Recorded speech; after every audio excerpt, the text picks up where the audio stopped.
சத்தம் வருது. வேறலேருந்து வருதோ? இதில் வருமாப்பா? இது ஆனில் இருக்கு. ஸ்பீக்கரில் எரியுதோ?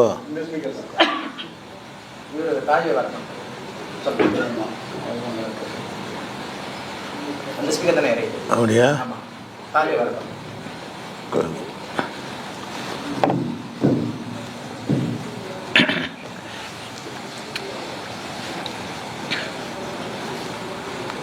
அஸ்ஸலாமு அலைக்கும் வரஹ்மத்துல்லாஹி வபரகாத்துஹு. அன்பிற்குரிய சகோதர சகோதரிகளே, திருக்குரானில் இலக்கிய நயம் என்ற இந்த தொடர் நிகழ்ச்சியில் நாம் 7வது நாளில் அமர்ந்திருக்கிறோம். இன்றைய தினம் இந்த குடும்ப வாழ்க்கை குறித்து, கணவன் மனைவி பிரச்சனையை குறித்து பல அறிவுரைகளை சொல்ல வேண்டிய ஒரு இடத்துல ஒரு சின்ன உதாரணத்தின் மூலமாக அல்லாஹ் பல விஷயங்களை உள்ளடக்கி ஒரு அறிவுரையை சொல்கிறான். இதுவும் நேரடி அர்த்தத்தில் சொல்லப்படாத இலக்கியமாக சொல்லப்பட்ட ஒரு வசனம். என்ன சொல்லுதுன்னு கேட்டால், திருக்குறானில் 2வது சூறாவில் 187வது வசனம், ஹுன்ன லிபாசுல்லக்கும், அது ஆண்களை நோக்கி அல்லாஹ் சொல்கிறான்.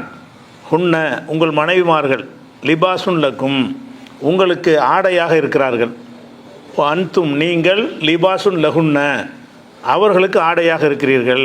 அவங்க உங்களுக்கு ஆடை, நீங்கள் அவங்களுக்கு ஆடை அப்படிங்கிற வார்த்தையை எல்லாம் பயன்படுத்துகிறான். கணவன் மனைவி விஷயத்தை சொல்லும் பொழுது, கணவன் என்பவன் மனைவிக்கு ஆடையை போல் ஆடையாக இருக்க வேண்டும், மனைவி என்பவள் கணவனுக்கு ஆடையாக இருக்க வேண்டும்னு இருக்கிறது.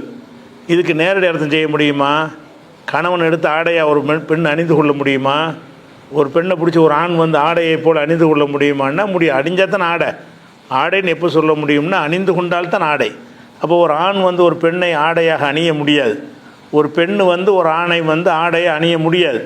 ஆனாலும் ஆடை நல்லா சொல்கிறான்னு சொன்னால் அது எதுக்காக சொல்கிறான்னா உதாரணமாக்குறான். அல்லாஹ் பெண்களை ஆண்களையும் ஒருத்தருக்கு ஒருத்தர் ஆடை போல் ஆக்கி, நீங்கள் அவருக்கு ஆடையாக இருக்கணும், அவங்க உங்களுக்கு ஆடையாக இருக்கணும்னு சொல்கிறான். அப்போ இதில் என்னென்ன அடங்கி இருக்கிறது என்று கேட்டால், பொதுவாக ஆடை என்பது, ஆடையுடைய தன்மையெல்லாம் நம்ம சிந்திக்கணும், சிந்தனைக்கு வேலை கொடுக்கு. நேரடியாக சொன்னால், இதை விவரித்து சொன்னால் இதுக்கு ஒரு 10 வசனம் தேவைப்படும். ஆடைன்ற ஒரு விஷயத்துக்குள்ளே அடங்கி நீங்கள் சிந்திச்சுக்கிற விட்டுட்டிங்கன்னு சொன்னால் வார்த்தை சுருக்கமாயிரும், கருத்தை நம்ம சிந்தித்து விளங்கிடுவோம். அப்போ ஆடையுடைய தன்மை என்னன்னு கேட்டால், குளிரிலிருந்து எல்லாம் நம்மளை காப்பாற்றக்கூடியது. குளிர் நேரத்தில் அந்த ஆடை இருந்தால் தான் நம்ம குளிரிலிருந்து காப்பாற்றக்கூடிய ஒரு தன்மை இருக்கிறது. அதே மாதிரி ஆடை என்பது நம்முடைய மானத்தை மறைக்கிறதா இருக்கிறது. ஆடை அணிந்தால்தான், ஆடை இல்லா மனிதன் அரை மனிதன்பாங்க. அப்போ ஆடை இருந்தால் தான் ஒரு மனிதன் முழு மனிதனாக ஆகுகிறான். அப்போ அந்த ஆடை என்பது மனிதனுடைய மானத்தை மறைக்கிறதா இருக்கிறது. அப்போ நம்ம நீங்கள் பெண்கள் ஆண்கள் எப்படி கணவன் மனைவி எப்படி இருக்கணும்னு கேட்டால், அவங்களுடைய குளிரை ஒரு ஆடை காப்பாற்றுவது போல, கணவனுக்கு பிரச்சனைகள் வரும்போது, கஷ்டங்கள் வரும்போது, துன்பங்கள் வரும்போது மனைவியானவள் என்ன செய்யணும்னு கேட்டால், ஒரு ஆடையை போல நின்று அந்த துன்பத்தை தாங்கி பிடிக்கணும், ஆறுதல் சொல்லணும், பக்கபலமாக இருக்கணும். இவ்வளவு கருத்தையும் உள்ளடக்கக்கூடியதாக அது இருக்கிறது. அதே மாதிரி பெண்களுக்கு ஏதாவது ஒரு கவலை, துன்பம், கஷ்டம், பலவிதமான சோதனைகள், நோய் நொடி எது வந்தாலும் சரி, அதெல்லாம் எப்படி இருக்கணும்னு கேட்டால், ஒரு ஆடை எப்படி நமக்கு வரக்கூடிய கஷ்டத்தை பனியிலிருந்தும் குளிரிலிருந்தும் நம்மை காப்பாற்றுகிறதோ அந்த மாதிரி என்ன செய்யணும்னு கேட்டால், நீங்கள் ஒருத்தர் காப்பாற்றுறவங்களாக இருக்கணும். அப்படிங்கையில் அப்போ கணவனுக்கு ஏதாவது, மனைவிக்கு ஏதாவது பிரச்சனை இருக்கும் என்று சொன்னால், இவன் அந்த பிரச்சனையை தாங்கக்கூடியவனாக இருக்கணும். அவனை வெறும் ஆறுதல் மட்டும் சொல்லக்கூடாது, அந்த கஷ்டத்தை சுமக்கக்கூடியவனாக, அந்த கஷ்டத்தை தீர்க்கக்கூடியவனாக, அந்த கஷ்டத்தை போக்குவதற்கு பாடுபடக்கூடியவனாக இருக்கணும் என்று சொல்வதன் மூலமாக அது ஒரு அர்த்தம் இதில் உள்ளடங்கி இருக்கிறது. சின்ன ஒரு உதாரணம் தான். ஹுன்ன லிபாசுல்லக்கும் வான்தும் லிபாசுல்லஹுன்ன. இதை நேரடியான அர்த்தத்தில் உழவு சொன்னால் தான் நேரடியாக சொல்ல முடியும். அது மாத்திரம் இல்லாமல், குடும்ப வாழ்க்கையில் அவங்க 2 பேரும் சேர்ந்து இருக்கக்கூடிய நேரத்தில் கணவன் மனைவிட்ட ஏராளமான குறைகளை பார்க்குவான், மனைவி கணவன்கிட்ட நிறைய குறைகளை பார்ப்பான். ஏன்னு கேட்டால், வெளியில் மனிதன் நடிச்சிடலாம், குடும்பத்தில் 4 புறம் நடிக்க முடியாதுல்ல. அவன் யாருங்கிறது அவன் மனைவி கரெக்டாக தெரிஞ்சு போயிடும், இவ கேரக்டர் என்னங்கிறது அவனுக்கு தெரிஞ்சு போயிடும். எல்லா 24 மணி நேரம் ஒன்றா பார்த்துக்கிட்டு இருக்கும் பொழுது 24 மணி நடிக்க முடியும்? சில நிமிடங்கள் நடிச்சுட்டு போயிடலாம். கணவன் மனைவிக்கு மாற்றுறது இருந்தாங்கன்னு சொன்னால் கண்டிப்பாக எந்த மனைவியும் கணவனிடத்தில் பல குறைகளை பார்ப்பாள். பல குறைகளை கண்டிப்பாக அவன்கிட்ட இருக்கும். அது மறைச்சி இருந்தால் கூட அவளை தெரிஞ்சிருவா எப்படி இருந்தாலும். அது மாதிரி மனைவிட்ட பல குறைகள் இருந்தாலும் அதை ஒரு நாள் 2 நாளைக்கு மறைக்கலாமே தவிர காலமெல்லாம் ஒன்றா சேர்ந்துருக்கும் பொழுது அந்த குறைகள் பல விஷயங்களில் குறைகள் அவனுக்கு தென்படும். அப்போ அந்த தென்படும் போது என்ன செய்வாங்கன்னு கேட்டால், ஒரு ஆடை மானத்தை காப்பாற்றலை, அந்த மாதிரி என்ன செய்யணும்னா மனைவிடத்தில் நீங்கள் குறை கண்டீர்கள் என்று சொன்னால் அதை வெளியில் அம்பலப்படுத்தி அவளை அவமானப்படுத்தி அவளை அசிங்கப்படுத்துகிற வேலையை நீங்கள் செய்யக்கூடாது. அது மாதிரி கணவன்கிட்ட சில குறைகளை மனைவி கண்டாலேயானால் அவள் ஒரு ஆடை எப்படி மானத்தை காக்கிறதோ அந்த மாதிரி காப்பாற்றுறவளாக இருக்கணும் என்று சொல்லி குடும்ப வாழ்க்கையில் நீங்கள் ஆடை இந்த ஒரு வார்த்தையை மனசில் வச்சுக்கிட்டா 2 பேரும் ஒழுங்காக நடந்துருவாங்க. அல்லாஹ் நம்மளை ஆடை என்று சொல்லியிருக்கிறான். ஒரு பெண்ணும் சரி ஒரு ஆணும் சரி குடும்ப வாழ்க்கையில் அவங்க சந்திக்கிற குறைகள்னால தான் பிரச்சனை வருது. ஒருத்தட்ட சில குறைகளை காண்றதுனால தான் விவாகரத்து பல பிரச்சனைகள் பஞ்சாயத்துகள்லாம் ஏற்படுகிறது. அந்த குறைகள் வரும்போது என்ன செய்யணும்னு கேட்டால், தீர்க்க முடியாத குறைகளாக இருந்தால் அது பிரிஞ்சு போகிற உரிமையை கொடுத்துருக்குது, அது வேறு விஷயம். தீர்க்கிற குறைய பிரச்சனையாக இருக்கும் என்று சொன்னால் அதை நமக்குள்ளே வச்சுக்கிற வேண்டியதான். அந்த குறைபாடுகளை நமக்குள்ளே வச்சுக்கிறணுமே தவிர அதை வெளியில் சொல்லி என் மனைவி அப்படி என் புருஷன் இப்படி அப்படின்னு போய் வெளியில் போய் சொன்னாங்கன்னு சொன்னால் அவங்க ஆடையாக இருக்கவில்லை. அல்லாஹ் ஆடையாக இருங்கள் என்று கட்டளை எடுக்கிறான். இவங்க ஆடையாக இருக்கவில்லை. ரசூலுல்லாஹ் கூட சொன்னாங்க, ஒரு மனைவி தப்பு செஞ்சு கண்டிக்கிறதா இருந்தால் கூட ஒலா தஹஜுர் இல்லா ஃபில் பைத், வீட்டுக்குள்ளே வைத்தே தவிர அவளை நீ கண்டிக்கக்கூடாது. இப்போ 4 பேர் நிற்கிற சபையில் கொண்டு நிப்பாட்டி இவன் என்ன செய்கிறா தெரியுமா அப்படி எல்லாம் என்ன செய்கிறாங்கன்னா அமைஞ்சிடறாங்க. குடும்ப வாழ்க்கையில் மனைவிட்டு சில தவறுகளை காணும் பொழுது கணவன்மார்கள் அப்படி பொது இடத்துல வைத்து மனைவியை அவமானப்படுத்திடுறாங்க. மனைவியும் பொது இடத்துல வச்சு இவன் அப்படி செய்கிறான் இப்படி செய்கிறான்ற மாதிரி சொல்லக்கூடிய ஒரு தன்மையெல்லாம் இருக்கிறது. எதனால என்று கேட்டால், இந்த குடும்ப வாழ்க்கைங்கிறது ஒருத்தருக்கு ஒருத்தர் ஆடையாக இருக்க வேண்டும் என்று அல்லாஹ் கட்டளை இடுகிறான். அல்லாஹ்வுடைய கட்டளை மீறின மாதிரி இதுக்கு அல்லாஹ் கேள்வி கேட்பான் அப்படின்னு உணர்ந்தார்களேயானால் அந்த குறைகளை ஒன்று சகித்து கொள்வார்கள், அல்லது அறிவுரை சொன்னால் கூட உள்ளுக்குள்ளே வைத்துக் கொள்வார்களே தவிர இதை போய் அடுத்த வீட்டுக்காரன்ட்ட அடுத்தவர்கள்ட்ட ஊர் ஜமாத்தில் உலகத்திலாம் போய் சொல்லக்கூடாது. எப்போ விவாகரத்து அந்த மாதிரி குழான்னு சொல்லி அப்படி வருகிறதோ அந்த நேரத்தில் தான் பிரச்சனையை வெளியே சொல்ல வேண்டிய தேவை ஏற்படும். ரசூலுல்லாஹ் சொல்லியும் இருக்கிறாங்க, சில கணவன்மார்களும் சொல்லியிருக்கிறாங்க, மனைவிமார்களும் சொல்லியிருக்கிறாங்க. அதெல்லாம் பிரிவினைங்கிற லெவலுக்கு முத்தி போகும் பொழுது உள்ள ஒரு விஷயம். அப்படி இல்லாத நேரத்தில் அந்த குறைகள் இருக்குமானால் நீங்கள் சகிச்சுக்கிட்டு தான் போகணும். அப்போ அந்த ஆடை என்கிறதுக்குள்ளே இது அடங்கியிருக்குது. ஹுன்ன லிபாசுல்லக்கும், அந்த பெண்கள் உங்களுக்கு ஆடையாக இருக்கிறார்கள், வன்தும் லிபாசுல்லஹுன்ன, நீங்கள் அவங்களுக்கு ஆடையாக இருக்கிறீர்கள். அப்படிங்கிறதுல மானத்தை மறைக்கிறது இருக்கிறது. கஷ்டங்கள்லேருந்து கஷ்டங்களை போக்குவதற்கு பாடுபடுவது என்கிற ஒரு அர்த்தமும் இருக்கிறது. அது மாதிரி என்னென்னு கேட்டால், ஒரு ஆடை தான் ஒருத்தனுக்கு அழகை. ஆடை இல்லாமல் மனிதனை பார்க்க முடியாது. அழகை இதில் தான் இருக்குது. நம்ம ஆடைக்கு தான் நிறைய செலவு பண்ணுறோம். பெண்களாக இருந்தாலும் ஆண்களாக இருந்தாலும் ஆடைக்கு அவன் செய்கிற செலவுகளில் அதிக செலவு எதுக்கு பண்ணுறான்னு கேட்டால், ட்ரெஸ்ஸுக்கு தான் அதிகமாக பண்ணுகிறான். வகை வகையாக ஒரே மாதிரியாக ட்ரெஸ்ஸையும் போடுறதில்ல. காலையில் ஒரு ட்ரெஸ்ஸு, சாயந்தரம் ஒரு ட்ரெஸ்ஸு, ஒரு நாளைக்கு ஒரு ட்ரெஸ்ஸெல்லாம் போடுறாங்க. இது பெண்கள்கிட்ட 365 நாளைக்கு 365 சேலை வச்சுக்கிறவங்களாம் இருக்கிறாங்க. அது அந்த ஆடையில் தான் எல்லாமே இருக்குதுன்னு விளங்குறாங்க. அப்படி இருக்கக்கூடிய நேரத்தில் அந்த ஆடைங்கிறது ஒரு ஒரு அலங்காரமாக இருக்குதா இல்லையா? அந்த மாதிரி ஒரு கணவன் தான் எனக்குரிய அலங்காரம், பெருமை அப்படின்னு மனைவி நினைக்கணும். அது மாதிரி கணவன் நினைக்கணும், இவன் எனக்கு மனைவியாக இருப்பதான் எனக்குரிய ஒரு அந்தஸ்து அப்படின்னு நினைக்கணும். அது எப்படி ஆடை உங்களுக்கு ஒரு அந்தஸ்தை தருகிறதோ அந்த மாதிரி நீங்கள் அவளுக்கு அந்தஸ்து தரக்கூடியவங்களாக இருக்கணும், அவள் உங்களுக்கு அந்தஸ்தை தரக்கூடியவளாக இருக்கணும். அந்த மாதிரியாக கருதி கொண்டீர்கள் என்று சொன்னால் பெரும்பாலான பஞ்சாயத்து தீர்ந்து போயிடும். வெளியில் சொல்கிறதான் பஞ்சாயத்து வருது. பஞ்சாயத்து எங்கே வரும்னு கேட்டால், குடும்பத்தில் வெளியில் போய் பரப்பி விடும் பொழுது தான் அவனை ஒரு பையன் இருக்கா, சின்ன பையன் இருக்கான்னு வைங்களேன், அவன் மகன்தான் புகைப்பிடிக்கிறான்னு வைங்களேன், தனியாக கூப்பிட்டு இப்படிலாம் செய்யாதன்னு சொன்னால் கேட்பான். 10-50 பேர் நிற்கிற இடத்துல வச்சுக்கிட்டு டேய் புகை பிடிக்கிறான்னா மூஞ்சில் ஊற்றிட்டு போயிடுவான். நாளைக்கு நீங்கள் அப்படி செய்வான். நாளைக்கு புகை இழுத்து நம்ம மூஞ்சில் விட்டு போயிடுவான். ஏன்னு கேட்டால் அவனுக்கு அந்த தந்தை அதெல்லாம் வராது. அவனுக்கு நம்ம மானம் போயிடுச்சு. சபையில் வச்சு கேவலப்படுத்திட்டார். அப்போ சபையில் வச்சு சில விஷயங்களை சொல்லும் பொழுது அவன் வேணும்னு வீம்புக்கா என்ன செய்வான்னு கேட்டால் நம்ம கட்டளை மீறக்கூடியதை பார்க்குறோம். பெத்த புள்ள அப்படி செய்கிறான். அப்போ உங்கள்கிட்ட வேலை பார்க்குற வேலைக்காரனை கூட தனியாக கண்டிச்சா கண்டிக்கலாம். நீங்கள் சபையில் வச்சு கண்டிச்சுன்னு வைங்களேன், வேலையை ஒன்றும் பண்ணேன்னு சொல்லிட்டு போயிடுவான். நம்மளை ஏற்று பேசிடுவான். அப்போ அதனால் வந்து இந்த பொதுவாக இந்த கண்டித்தல் என்கிறதெல்லாம் வந்து வெளி உலகத்தில் போய் சொல்லி தான் குடும்ப பிரச்சனையை பஞ்சாயத்து பூதாகரமாக ஆக்கப்படுகிறது. இப்படிலாம் ஆயிடக்கூடாது என்பதற்காக வேண்டி எல்லாம் என்ன செய்கிறான்னு கேட்டால் கணவன் மனைவி பிரச்சனைக்காக வேண்டி ஒரு அற்புதமான ஒரு அறிவுரையை இந்த வசனத்தின் மூலமாக வழங்குகிறான். இதில் ஒரு உதாரணம். இதில் என்ன செய்யப்பட்டிருக்கிறது? கணவனையும் மனைவியையும் ஆடை போல் எல்லாம் உதாரணமாக்குறான். ஆடை மாதிரி ஆக்கி அவள் பார்வையில் உன்னை ஆடை மாதிரி ஆக்கிடுறான், உன் பார்வையில் அவளை வந்து ஆடை மாதிரி ஆக்கிடுறான். அப்படி ஆக்கி உதாரணம் காட்டி விட்டு தான் நீங்கள் அவளுக்கு ஆடை அவள் உங்களுக்கு ஆடை. இதை நேரடி அர்த்தம் செய்ய முடியுமா? நேரடியான அர்த்தம் செய்யணுமா? இலக்கிய அர்த்தம் தான். நேரடி அர்த்தம் செய்யவே முடியாது.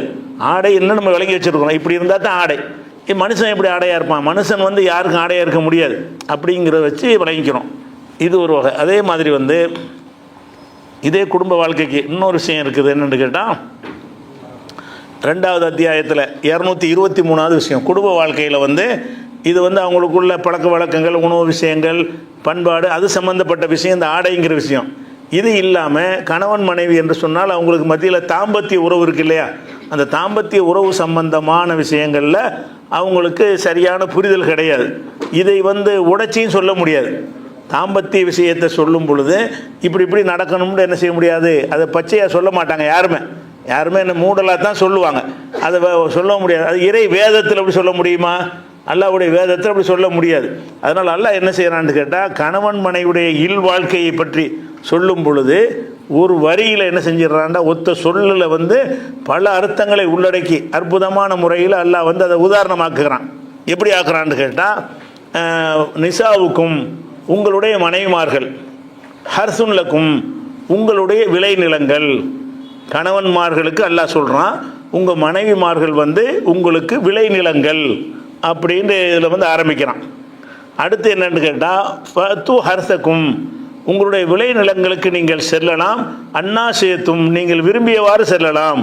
உங்கள் மனைவிமார்கள் உங்களுடைய விளைநிலங்கள், அந்த விளைநிலங்களுக்கு நீங்கள் விரும்பியவாறு செல்லலாம் அப்படின்னு சொல்லி இந்த வசனத்தை ஆரம்பிக்கிறான். 2:223 மனைவி இருந்த விளை நிலம் அவங்க நேரடி அர்த்தமாக இது. மனைவிங்கிறது உயிருள்ள மனுஷன், அவங்கள போய் நிலமாக்க முடியாது. அப்போ நிலம்ங்கிற உதாரணம் எதுக்குன்னு கேட்டால் நிலத்துக்கு தான் ஒரு தன்மை இருக்கிறது. என்ன தன்மை இருக்கிறது? அதோட விதைகளை முளைக்க செய்யக்கூடிய தன்மை நிலத்துக்கு தான் இருக்குது. நிலமாக இருந்தால் தான் என்ன செய்ய முடியும், அந்த நம்ம நெல்லை போடுறோம், அது பல்கி பெருகி பெருசாகி நமக்கு பயன் தருதில்ல. அப்போ விளை நிலங்களுக்கு என்ன ஒரு தன்மை இருக்குன்னு கேட்டால் உயிரினங்கள், இந்த தானியங்களை, பயிர் பச்சைகளை, கனிகளை இதையெல்லாம் உற்பத்தி செய்யக்கூடிய ஒரு தன்மை அந்த நிலத்துக்கு எல்லாம் கொடுத்துருக்குறான். அப்போ வந்து அல்லாஹ் இங்கே என்ன சொல்கிறான்னு கேட்டால் உங்கள் மனைவிமார்கள் வந்து விளைநிலம் போன்றவர்கள். மனைவி மூலமாக மட்டும்தானே உங்களுக்கு குழந்தை பெற முடியும். ஒரு ஆம்பளை மட்டும் உலகத்தில் இருந்தால் சந்ததி பெருகுமா? பெருக முடியாது. அப்போ வந்து பொம்பளை மட்டும் இருந்தாலும் முடியாது. அல்லாஹ் என்ன செய்கிறான், உங்களுக்கு வந்து உங்கள் மனைவிமார்களை வந்து விளை நிலம் போல ஆக்கியிருக்கிறோம் அப்படின்னு சொல்வதன் மூலமாக குடும்ப வாழ்க்கையுடைய முதல் அர்த்தமே, முதல் நோக்கமே அந்த சந்ததி பெருக்கம்தான். விளைச்சல் தான் முக்கியமானது. குடும்ப வாழ்க்கையில் முக்கியமான சந்தோஷங்கிறது 2வது விஷயம். ஆனால் அதில் என்ன செய்யணும், பல்கி பெருகணும். இப்போ மனுஷனுக்கு தான் இந்த மாதிரி தாம்பத்திய வாழ்க்கையில் அவர் எனக்கு திருப்தியாக இல்லை, இவன் எனக்கு திருப்தியாக இல்லைன்னா சொல்கிறாங்க. இது மனிதனாக அதுக்கு முக்கியத்துவம் கொடுத்து பார்க்கறதுனால தான். வேறு ஜீவராசிகள்லாம் அதெல்லாம் ஒன்றும் கிடையாது. அதெல்லாம் ஒரு செகண்டில் வேலையை முடிச்சுட்டு போயிடும், அதுக்கு பெரிய இன்பம்லாம் இருக்காது. சந்ததி பெருகணும் அப்படிங்கிறதுலாம் வேறு ஜீவன்கள்லையும் ஆண் பெண் நல்லா வச்சுருக்கிறான்ல. பறவைகளாக இருக்கட்டும், மிருகங்களாக இருக்கட்டும், அவைகள்லாம் வந்து இந்த தாம்பத்திய வாழ்க்கைக்கு வந்து அதிக நேரங்கள்லாம் செலவழிக்கிறது இல்லை, அதிகமான இதெல்லாம் கிடையாது. அது என்னன்னு கேட்டால் நம்ம வந்து விளை நிலத்தில் விதைக்கணும், அவ்வளோ மட்டும்தான். அந்த மாதிரி தான் எல்லா உயிரினங்களும் எல்லாம் படைச்சிருக்கிறான். அதுதான் மனுஷனையும் எல்லாம் படைச்சது. நம்ம மனிதன் வந்து ஆண் பெண் படைச்சது எதுக்குன்னு கேட்டால் இந்த 2 மனிதரோடு இருக்கிற உலகம் வந்து இதோடு சுருங்கிடக்கூடாது. இந்த ஆதம் ஹவ்வாங்கிற இந்த 2 மனிதரில் இருந்து பல கோடிகள் பெருகணும் அப்படிங்கிறதுக்கு தான் எல்லாம் என்ன செய்கிறான்னு கேட்டால் அந்த ஒரு கணவன் மனைவி ஆண் பெண்ணுங்கிறத எல்லாம் படைச்சிருக்கிறான்.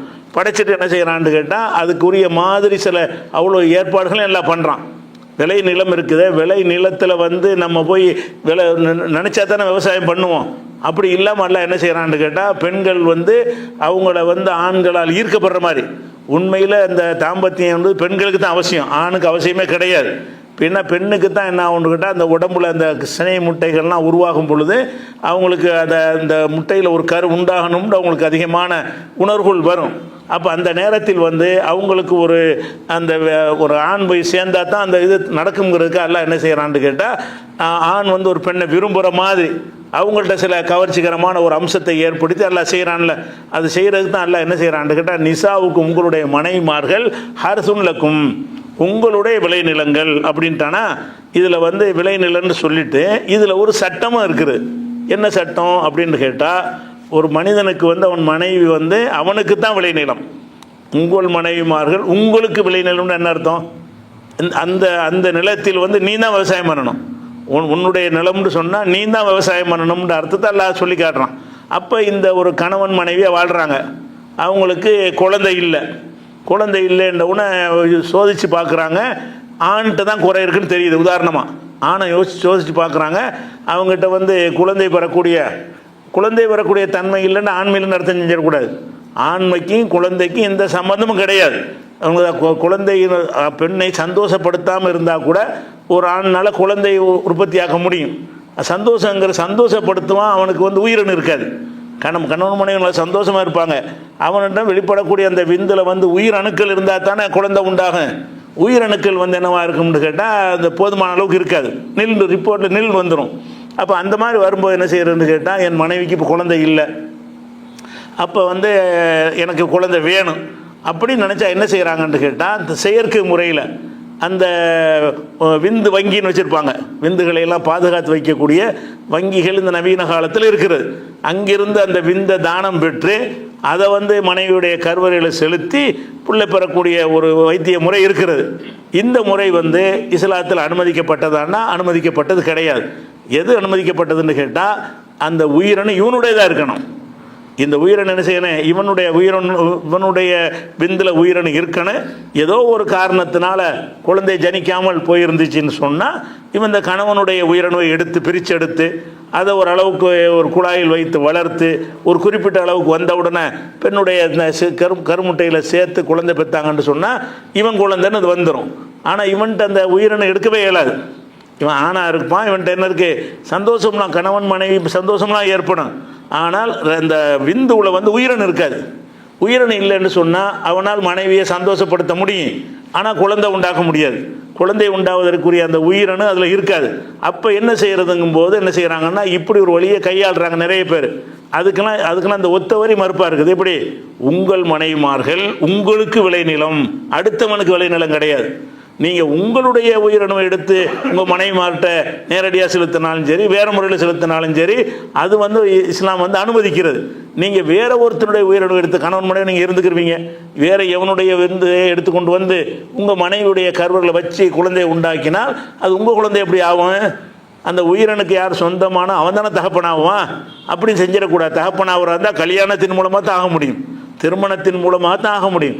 அவனுக்கு அந்த குழந்தையே இல்லைங்கிற அளவுக்கு வந்து விட்டது என்று சொன்னால், அந்த பெண்ணுக்கு குழந்தை தான் வேணும் என்று சொன்னால் லைட்டாக எடுத்துக்கிறணும். சரி, எனக்கு அந்த சக்தி இல்லை, நீ நம்ம விவாகரத்து பண்ணிக்கிறோம், நீ வேற ஒருத்தனை கல்யாணம் பண்ணிட்டு போ, அப்படிங்கிற மாதிரி தான் முடிவெடுக்கணுமே தவிர என்ன செய்கிறாங்க, இந்த செயற்கை முறையில் அடுத்தவனுடைய எவனுக்கோ பிறந்ததை இவன் பிள்ளைய ஏற்றுக்கிற வேண்டி இருக்குது. இவனுடைய விந்தில் உயிரணுவில் பிறக்கவில்லை.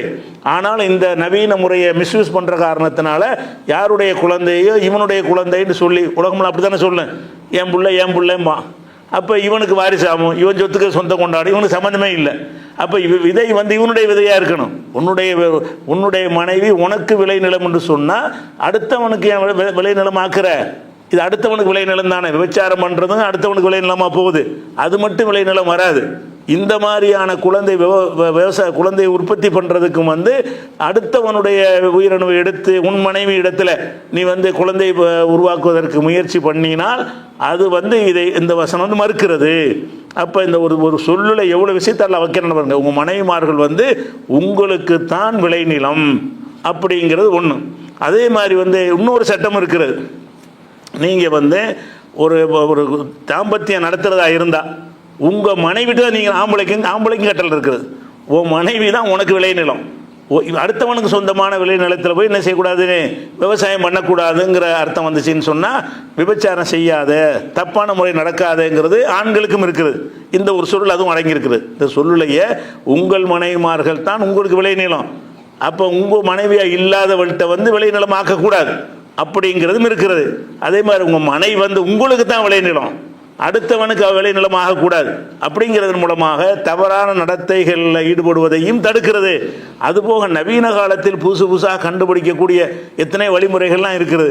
அந்த வழிமுறைகளில் வந்து எது வந்து இந்த அம்சத்துக்கு மாற்றம் இல்லாமல் இருக்கிறதோ அது மட்டும்தான் நம்ம ஏற்றுக்கிற முடியும். இதுக்கு மாற்றமாக இருந்துச்சுன்னு சொன்னால் அல்லாஹ்வுடைய கட்டளைக்கு உகந்தது அல்ல அப்படிங்கிறது ஒன்று சொல்லிட்டான் அல்லாஹ். அடுத்து அதிலே தொடர்ச்சியாக சொல்கிறான், உங்களுடைய விளைநிலம்னு சொல்லிட்டு ஃபத்து ஹர்சக்கும், உங்களுடைய விளைநிலத்திற்கு நீங்கள் செல்லலாம், அன்னா சேத்தும் விரும்பியவாறு செல்லலாம். கணவன் மனைவி தாம்பத்திய முறைகளில் வந்து பல 64 கலை இருக்குன்னு சொல்கிறாங்க. அந்த தாம்பத்திய முறைகளில் 64 விதம் இருக்குன்னு சொல்கிறானுவோ. அது வந்து கொக்கோகம்னு சொல்கிறாங்க. அது மாதிரிலாம் பெரிய பெரிய போகர்லாம் சொல்லி கொடுத்தாங்கன்னு சொல்கிறாங்க. அதெல்லாம் தேவையே கிடையாது. அதில் உங்களுக்கு எந்த மாதிரியெல்லாம் உங்களுக்கு விருப்பம் இருக்கிறதோ அந்த மாதிரிலாம் செஞ்சுக்கலாம். அதை வந்து விலைக்கு சொல்ல இயலாது, மூடலாக தான் சொல்ல முடியும். அல்ல எவ்வளோ அழகான முறையில் சொல்கிறான், ஃபத்து ஹர்சக்கும், உங்கள் விளைநிலங்களுக்கு நீங்கள் செல்லலாம், அன்னா சேத்தும், நீங்கள் விரும்பியவாறு செல்லலாம். விளைநிலங்களுக்கு கணவன் மனைவி சந்தோஷமாக இருப்பதற்காக வேண்டி இது கூடுமா அது கூடுமான்லாம் கேள்விலாம் கேட்கக்கூடாது. விரும்பியவாறு செல்லுங்கன்னு எல்லாம் சொல்லிவிட்டான்ல. இதெல்லாம் உடைச்சி பயானில் சொல்ல முடியும், விளக்கியாக சொல்ல முடியும், விரிவாக கட்டுரையாக வாசிக்க முடியும். இதில் நீங்கள் விளங்கிக்க வேண்டியது அல்லாஹ் என்ன செய்வான், சிம்பிளாக சொல்லிடுவான். உங்கள் விளைநிலத்திற்கு நீங்கள் விரும்பின மாதிரி அன்னா சேத்தம் எப்படியெல்லாம் விரும்புகிறீர்களோ அப்படியெல்லாம் செய்யுங்கள். அப்போ எந்த ஒரு முறையில் அந்த இல்லறத்தை நம்ம நடத்தினாலும் எந்த ஒரு முறையுமே தடுக்கப்பட்டது இல்லை. ஒருத்தர் நிர்வாணமாக கொள்ளலாமா, எல்லாத்தையும் அடங்கிருச்சு மறையா போட்டு கேட்டுட்டு இருக்கிற, நிர்வாணமாக இருக்கணுமா, அப்படி பண்ணலாமா, இப்படி இப்படி என்னமோ கேட்குறாங்க. அதெல்லாம் கேட்காத, அது கேள்வியே கிடையாது. உன் மனைவின்னு ஆகிட்டான்ல, உன் புருஷன் ஆகியாச்சுல, இதில் வந்து அது செய்யலாமா இது செய்யலாமான்னு கேள்வியே கேட்கக்கூடாது. என்னவெல்லாம் அதில் உனக்கு சந்தோஷம் தர முடியாது நினைக்கிறியோ அது எல்லாத்தையும் செஞ்சுக்கலாம். அதில் ஒன்று தடுக்கப்பட்டிருக்கு. என்னது, அந்த மலத்துவாரத்தில் உடல் உறவு கொள்வது தடுக்கப்பட்டிருக்கிறது. மாதவிடாய் நேரத்தில் அந்த சம்பவம் ரெண்டுக்கு தான் தடை இருக்குது மார்க்கத்தில். கணவன் மனைவி உடல் உறவு விஷயமாக சட்டம் என்னன்னு கேட்டால், மென்சஸ் டயத்தில் வந்து என்ன செய்யக்கூடாது, மாதவிடாய் நேரத்தில் மனைவிட்ட வந்து தாம்பத்தியம் நடத்தக்கூடாது. அது அது அது ஒரு தடை இருக்குது. இன்னொரு தடை என்னன்னு கேட்டால், மலத்துவாரம் இருக்குல்ல, அதில் போயிட்டு உடல் உறவு கொள்ளக்கூடாது, அது ஹராம். அது தெளிவாக ரசூலுல்லாஹ் வந்து நினைச்சிட்டாங்க, தடுத்துட்டாங்க. இந்த 2 தடையை கழிச்சிட்டிங்கன்னு சொன்னால் வேறு எதுக்குமே தடை கிடையாது. கணவன் மனைவிக்கு மத்தியில் அது வந்து விரிவாக மார்க்கத்தில் சொல்லலை. ஏன் சொல்லலைன்னு கேட்டால், அது சொன்னால் என்ன செய்வாங்கன்னா, அது வந்து ஒரு எல்லாத்தையும் விரும்புவாங்க. ஆனால் சொல்லும்போது மட்டும் அசிங்கமாக தெரியும். இது சொல்லும்போது மட்டும் என்ன செய்யும், இது அப்படி பச்சை பச்சையாக சொல்கிறார் அப்படிம்பாங்க. அப்போ மனுஷன் சொல்லும்போது அப்படி இருக்கும்போது அல்லாஹ் சொன்னான்டா, அல்லாஹ் வந்து எப்படியா போய் விளக்கி சொல்லிட்டு இருக்கலாம் அப்படின்னு நினைக்கிறதுக்கு அல்லாஹ் என்ன செய்கிறான்னு கேட்டால், ரொம்ப இப்படி ஒரு நாகரிகமாக உலகத்தில் எவனும் சொல்ல முடியாது. உங்களுடைய விளைநிலங்களுக்கு நீங்கள் விரும்பியபடி செல்லுங்கள் அப்படின்னு சொன்னால் தாம்பத்தியத்துக்கு எந்த கட்டுப்பாடும் கிடையாது. இந்த கிழமையில் செய்யக்கூடாது, அந்த இப்படிலாம் எழுதி வச்சுக்கிறானுவோ. வெள்ளிக்கிழமை இது பண்ணக்கூடாது, சனிக்கிழமை அப்படி பண்ணக்கூடாது, காலையில் பண்ணக்கூடாது, பகலில் பண்ணக்கூடாது, இருட்டில் பண்ணக்கூடாது, வெளிச்சத்தில் பண்ணக்கூடாது, என்னென்னத்தையோ எழுதி வச்சுக்கிறாங்க. அதெல்லாம் இந்த வசனத்துக்கு மாற்றம். அல்லாஹ் என்ன செய்யறான், எப்படி வேணாலும் செய்யணும், அதுக்கு மறையாண்டு போட்டு உள்ளே போட்டு நுழையிறீங்க. எப்படி வேணாலும் செய்யலாம், எந்த நேரத்தில் வேணாலும் செய்யலாம், எந்த நாளில் வேணாலும் செய்யலாம், அதுக்கெல்லாம் எந்த ஒரு தடையுமே கிடையாது என்பது தான் தாம்பத்தியம். அப்போ இந்த தாம்பத்திய விஷயத்தை சொல்லவும் வேணும், அது முழு விஷயத்தையும் உள்ளடக்கி சொல்லவும் வேணும். அதே நேரத்தில் பச்சையாகவும் சொல்லிடக்கூடாது. கேட்குறவங்க கொஞ்சம் ஒரு அசூசைப்படுற அளவுக்கு இருக்கக்கூடாதுன்னு சொன்னால், எப்படி படைத்த இறைவன் தான் இதை சொன்னாங்கிறது எவ்வளோ வழங்குன்னு பாருங்கள். இறைவன் தான் இதை சொல்கிறாங்கிறதுனால அது எந்த 2 சொல்லுக்குள்ளே அடைக்கிறாங்கள முடியுமே. உங்களுடைய மனைவிமார்கள் உங்களுக்கு விளைநிலங்கள், உங்கள் விளைநிலங்களில் நீங்கள் விரும்பியபடி செல்லுங்கள் அப்படின்னு சொல்லிடுறான்னா, அடுத்த ஒரு விஷயம் என்னன்னு கேட்டால், இந்த விவசாயம் இந்த கணவன் மனைவி சந்தோஷம் அடைகிற விஷயத்தில் வந்து 2 மேட்டர் இருக்கிறது. ஒன்று சந்ததி பெருக்குதல். சந்ததி பெருக்குதல்ங்கிறது மட்டுமா இருந்தால் அவங்களுக்கு சந்தோஷம் அடைய தேவையே இல்லை. கணவன்கிட்ட உயிரினவே கிடையாதா, அல்லது மனைவியை சந்தோஷப்படுத்துகிற அளவுக்கு அவனை தாம்பத்தியம் செய்ய முடியாவிட்டாலும் அவனிடமிருந்து விந்து வெளிப்பட்டுருச்சுன்னா அது குழந்தைய உண்டாக்கிறோம். அதில் உயிரினம் இருந்துச்சுன்னு சொன்னால் அது ஒரு தனி விஷயம். அதே நேரத்தில் வந்து கணவனுடைய செயலில் மனைவி சந்தோஷம் அடையணும், மனைவியுடைய செயலில் கணவன் சந்தோஷம் அடையணும். அது முக்கிய அம்சம் இருக்கிற, அதுவும் 2 வேணுமா இல்லையா? மனிதனாக இருக்கிறனால வேறு ஒரு ஜீவன்களும் தேவை கிடையாது, வேறு ஜீவன்களை எதிர்பார்க்குறதும் கிடையாது. ஆனால் மனிதனை பொறுத்த வரைக்கும் சந்ததி பெருக்கத்துக்காக வேண்டி தாம்பத்தியத்தை நடத்துகிறாங்க. அதுபோக என்ன செய்கிறாங்கன்னு கேட்டால், அந்த ஒரு சந்தோஷம், கணவன் என் கணவன் என்னை திருப்திப்படுத்த முடியவில்லை, என் மனைவி என்னை திருப்திப்படுத்த மாட்டேங்கிறான்னு தான் என்ன செய்கிறாங்க, நவீன டாக்டர்லாம் போகிறாங்க, இந்த லேகியம் விற்கிறாள் இதுக்கு போகிறாங்க, இந்த மேட்ருக்கு தான் போகிறாங்க. அப்போ இதுக்கெல்லாம் அந்த மாதிரி ஒரு அம்சம் இருக்கும்போது என்ன செய்கிறான்னு கேட்டால் அதுக்கும் ஒரு தீர்வெல்லாம் சொல்லி போடுறான். நீங்கள் குழந்தை தான் முக்கியம், அதே நேரத்தில் கத்திமூலி அம்புசிக்கும் உங்களுக்காக சில முன்னெடுப்புகளை செய்து கொள்ளுங்கள். கத்திமுன்னா முன்னெடுப்பு செய்வது, உடனே தாம்பத்தியத்தில் ஈடுபடாமல் அதுக்கு அவங்கள கொஞ்சி மகிழ வச்சு பல அந்த மாதிரி செய்து விட்டு நீங்கள் தாம்பத்தியில் ஈடுபட்டீங்கன்னு சொன்னால் அந்த சந்தோஷம் படுத்திடுவீங்க, சந்ததியும் கிடைச்சிடும். அது கத்திமூலி அம்புசிக்கும் உங்களுக்காக வேண்டிய சில முன் நடவடிக்கைகளை முன் நடவடிக்கைன்னு என்னென்னு வளர்க்க முடியுமா? முன் நடவடிக்கை எடுத்துக் கொடுக்கணும் மட்டும் எல்லாம் சொல்கிறான். முன் நடவடிக்கை முத்தம் கொடுப்பது கொஞ்சுவதுன்னு இப்படிலாம் சொன்னோம்னா அது அப்படியே அது பெரிய விஷயமா போயிடும், அது நல்லாவும் இருக்காது. இறைவனுடைய ஒரு சொல்லுக்கு இறைவனில் ஒரு மனிதரோட ஆஜர்த்து பயான் பண்ணும்போது சொன்னால் கூட என்ன இப்படி பேசுகிறாருன்னு சொல்லிட்டு போயிடுவாங்க. அல்லாஹ் என்ன செய்யறான்னு கேட்டால் சிம்பிளாக கத்திமொழி அம்புசிக்கும் உங்களுக்காக சில முன் நடவடிக்கைகளை செய்து கொள்ளுங்கள். முன் நடவடிக்கைன்னா தாம்பத்தியத்தில் ஈடுபடுறதுக்கு முன்னாடி அவர்கள் என்ன செய்யணும், அந்த கொஞ்சி மகிழ்ந்து ஒருத்தருக்கு ஒருத்தர் வர்ணனை செஞ்சு பேசி அதெல்லாம் செஞ்சுட்டு கடைசி நேரத்தில் அவங்க தாம்பத்தியம் ஈடுபட்டாங்கன்னு சொன்னால் ஒருத்தரை ஒருத்தர் திருப்திப்படுத்துகிற விஷயமும் நடந்து போயிடும், சந்ததி பெருக்கமும் உண்டாகி போயிடும். உடல் குறை இருந்தாலே தவிர, உடல் ரீதியாக அந்த பெண்ணுக்கு மலட்டுத்தன்மை இருந்தாலே தவிர, இந்த ஆணுக்கு உயிரணு இல்லாமல் இருந்தாலே தவிர எல்லாம் நடந்து போயிடும். அப்படிலாம் ஒரு இருக்கிறதுனால அல்லாஹ் என்ன செய்யறான்னு கேட்டால் இந்த 223வது வசனத்தில் தாம்பத்திய வாழ்க்கையுடைய அம்புட்டு விஷயத்தையும் உள்ளடக்கிவிட்டான். எந்த அஜர்த்துன்னு நீங்கள் பத்துவா கேட்க வேணாம், இந்த வசனத்தை மனப்பாடம் பண்ணி வச்சுக்கிறேன். 223வது வசனத்தில் எடுத்துக்காட்டுங்க, அவன் என்ன கேட்டாலும் இதில் பதில் இருக்குது. தாம்பத்தியம் சம்பந்தமாக என்னத்தை கேட்டாலும் என்ன செய்கிறது, அதுக்கு ஆன்சர் இருக்குது மார்க்கத்தில். அப்படிங்கிறதுக்கு ஒரு விஷயம் இருக்குது. இதில் என்ன வருதுன்னு கேட்டால் இதுலேயும் ஊமை தான் இருக்கிறது. அதாவது பெண்களை ஒரு நிலத்துக்கு அல்லாஹ் ஒப்பிடுகிறான். நிலம் எப்படி ஒரே ஒரு நெல்லை போடுறீங்க, அது வளர்த்து பயிரை பெருசாக்கி தருகிறது, அந்த மாதிரி ஒரு பெண்ணுடைய கருவறைக்குள்ள ஒரு ஆணுடைய உயிரணு போட்ட உடனே அது வளர்ந்து குழந்தையாகி வெளியே வருதா இல்லையா, ஏறக்குறை விவசாயம் பண்ணுற மாதிரி தானே இருக்கிறது. அப்படிங்கிறதுனால அல்ல என்ன செய்யறான்டா, விவசாயத்துக்கு ஒப்பீடு செஞ்சு சொல்கிறான். அந்த உதாரணங்கள் மூலமாக சிந்தனைக்கு வேலை இருக்குது. எப்போவுமே டைரெக்டாக சொன்னால் அதை சொன்னதை விளங்கிட்ட மாதிரி சிந்தனைக்கு என்ன வேலை இருக்குது, சொல்ல வேண்டியதை பளிச்சுன்னு சொல்லிட்டாங்கன்னு சொன்னால் அவரை சிந்திக்கிறதுக்கு வேலை இருக்காது. அல்லாஹ் இந்த சில விஷயங்களுக்கு உதாரணம் காட்டுவான். அந்த உதாரணங்கள்லாம் பளிச்சுன்னு சொல்ல தேவையில்லாத இடமா இருந்துச்சுன்னு சொன்னால் ஒரு உதாரணத்தை வச்சு அது முடிச்சிடுவான்ல. அது நம்ம சிந்திச்சு பார்த்து என்ன செய்யணும், இவ்வளோ விஷயம் அடங்கியிருக்கா, அல்லாஹ் கேட்டால் கூட சொல்லிடலாம், நீ தான் எப்படி ஒன்றாலும் ஜெயிச்சு விட்டு கேட்டுடலாம்ல. அல்லாஹ் உங்கள்கிட்ட கேட்டான்னு வைங்க மறுமையில், நீ அப்படி செஞ்சாய் நீ எப்படி செஞ்சான்னு கேட்க மாட்டான். கேட்டால் நீ தானே அப்படி சொன்ன, என்ன சொல்லியிருக்கிற, பத்து ஹரசக்கும் அண்ணா செய்தும் உன் விலை நிலத்துக்கு விரும்பினவாரி நீ விரும்பினவாரி செஞ்சு கண்டியில நீ விலைக்கு சொல்லலைன்றலாம்ல, கேட்க மாட்டான்ல. சொல்கிறேன், அல்லாவுடைய பொதுவான ஒரு பர்மிஷன் உங்களுக்கு இருக்குது. இது ஒரு விஷயத்தை விலைக்கொள்ளணும். இதுவும் ஒரு இலக்கிய சுவை தான்.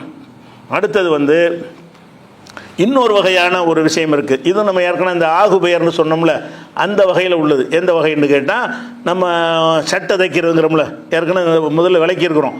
சட்டை சட்டையை தைச்சிட்டு வாங்குங்கிறோம். சட்டை எதுக்கு தைக்கணும், சட்டையாக இருக்க மாதிரியே தைக்கணும்.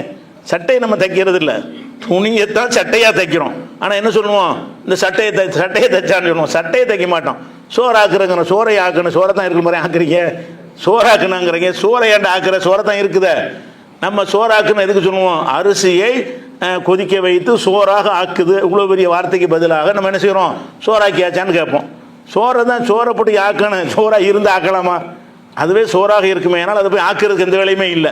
அது சோறாக இல்லாமல் இருக்கிறனால தான் போய் ஆக்குறோம். அப்போ சோறாக்குதல்ங்கிற வார்த்தை என்னன்னு கேட்டால், நாளைக்கு சோறு ஆக போகுது, இப்போ அரிசியாக இருக்கிறது, கொஞ்சம் நேரத்தில் சோறாக மாறிடும். அப்படிங்கிறதுக்காக நம்ம என்ன செய்வோம்னு கேட்டால் சோறாக்குதல்னு சொல்லுவோம். இதெல்லாம் ஆகுபெயருங்க இலக்கியத்தில் எல்லா மொழிகள்லையும் இருக்குது. கவிஞர்கள்ட்ட மாத்திரம் இல்லாமல் வெகுஜன மக்கள்கிட்டையும் இருக்குது. கவிஞர்கள் தான் இதை பயன்படுத்துவாங்கன்னு இல்லை. இந்த சோறாக்குறது, சட்டையை தைக்கிறது நீங்கள்லாம் பேச மாட்டீங்களா, அப்படி நம்மளும் தானே பேசுகிறோம். அப்போ நம்மளும் என்ன செய்கிறோம், சோறாக்குறது, ரொட்டி, தோசை சோறு, தோசை இது பிடிச்சி விட்ற, தோசையை தான் இருக்குது, தோசையை நம்ம சுடுவதில்லை, மாவை தான் என்ன செய்கிறோம், ஊற்றி தோசையை பின்னாடி ஆக்குறோம். பின்னாடி தோசை ஆகுறதுனால நம்ம என்ன செய்கிறோம் கேட்டால், இப்போ தோசைன்னு பேர் தோசை சுடுறதுங்கிறோம். இட்லி அவிக்கிறது, இட்லி எப்படி அவிக்கிற, மாவை தான் நீங்கள் அவிக்கிறீங்க, அது இட்லியாக மாறுகிறது. இப்படிலாம் இருந்தால் கூட நம்ம என்ன பேச்சு பழக்கத்தை எப்படி வச்சுருக்கிறோம், இட்லி அவிப்பது, தோசை சுடுவது, சோறு ஆக்குவது, கஞ்சி காய்ச்சுவது, இப்படின்னு எத்தனை எதாக இருந்தாலும் சரி, அது எல்லாமே என்னவா இருக்கும்னு கேட்டால், நீ இப்போ பிழை இலக்கணப்படி பார்த்தா பிழை. சோறாக்குதல்ங்கிற பிழை தானே. சோறை எப்படி ஆக்குற, சோறு இருக்கு, நம்ம எடுத்து வைக்க வேண்டிய சோறுனா எடுத்து தானே வைக்கணும், ஆக்க வேண்டியிருக்கு. அப்போ சோறாக்குதல் என்பது இலக்கணப்படி நேரடி அர்த்தப்படி பார்த்தீங்கன்னா அது ஒரு பிழையான சொற்பிரயோகம் தான். அந்த மாதிரி ஒரு விஷயமாக ஒரு சம்பவத்தை அல்லாஹ் சொல்கிறான். இது என்ன சம்பவம்னு கேட்டால் இது கொஞ்சம் விளக்குனா தான் வழங்க. அதாவது 12வது சூறாவில் 36வது வசனம். அதில் என்ன சம்பவம்னு கேட்டால் யூசுப் நபி அவர்கள் வந்து ஒரு பொய் குற்றச்சாட்டு சுமத்தப்பட்டு சிறையில் அடைக்கப்பட்டுருவாங்க.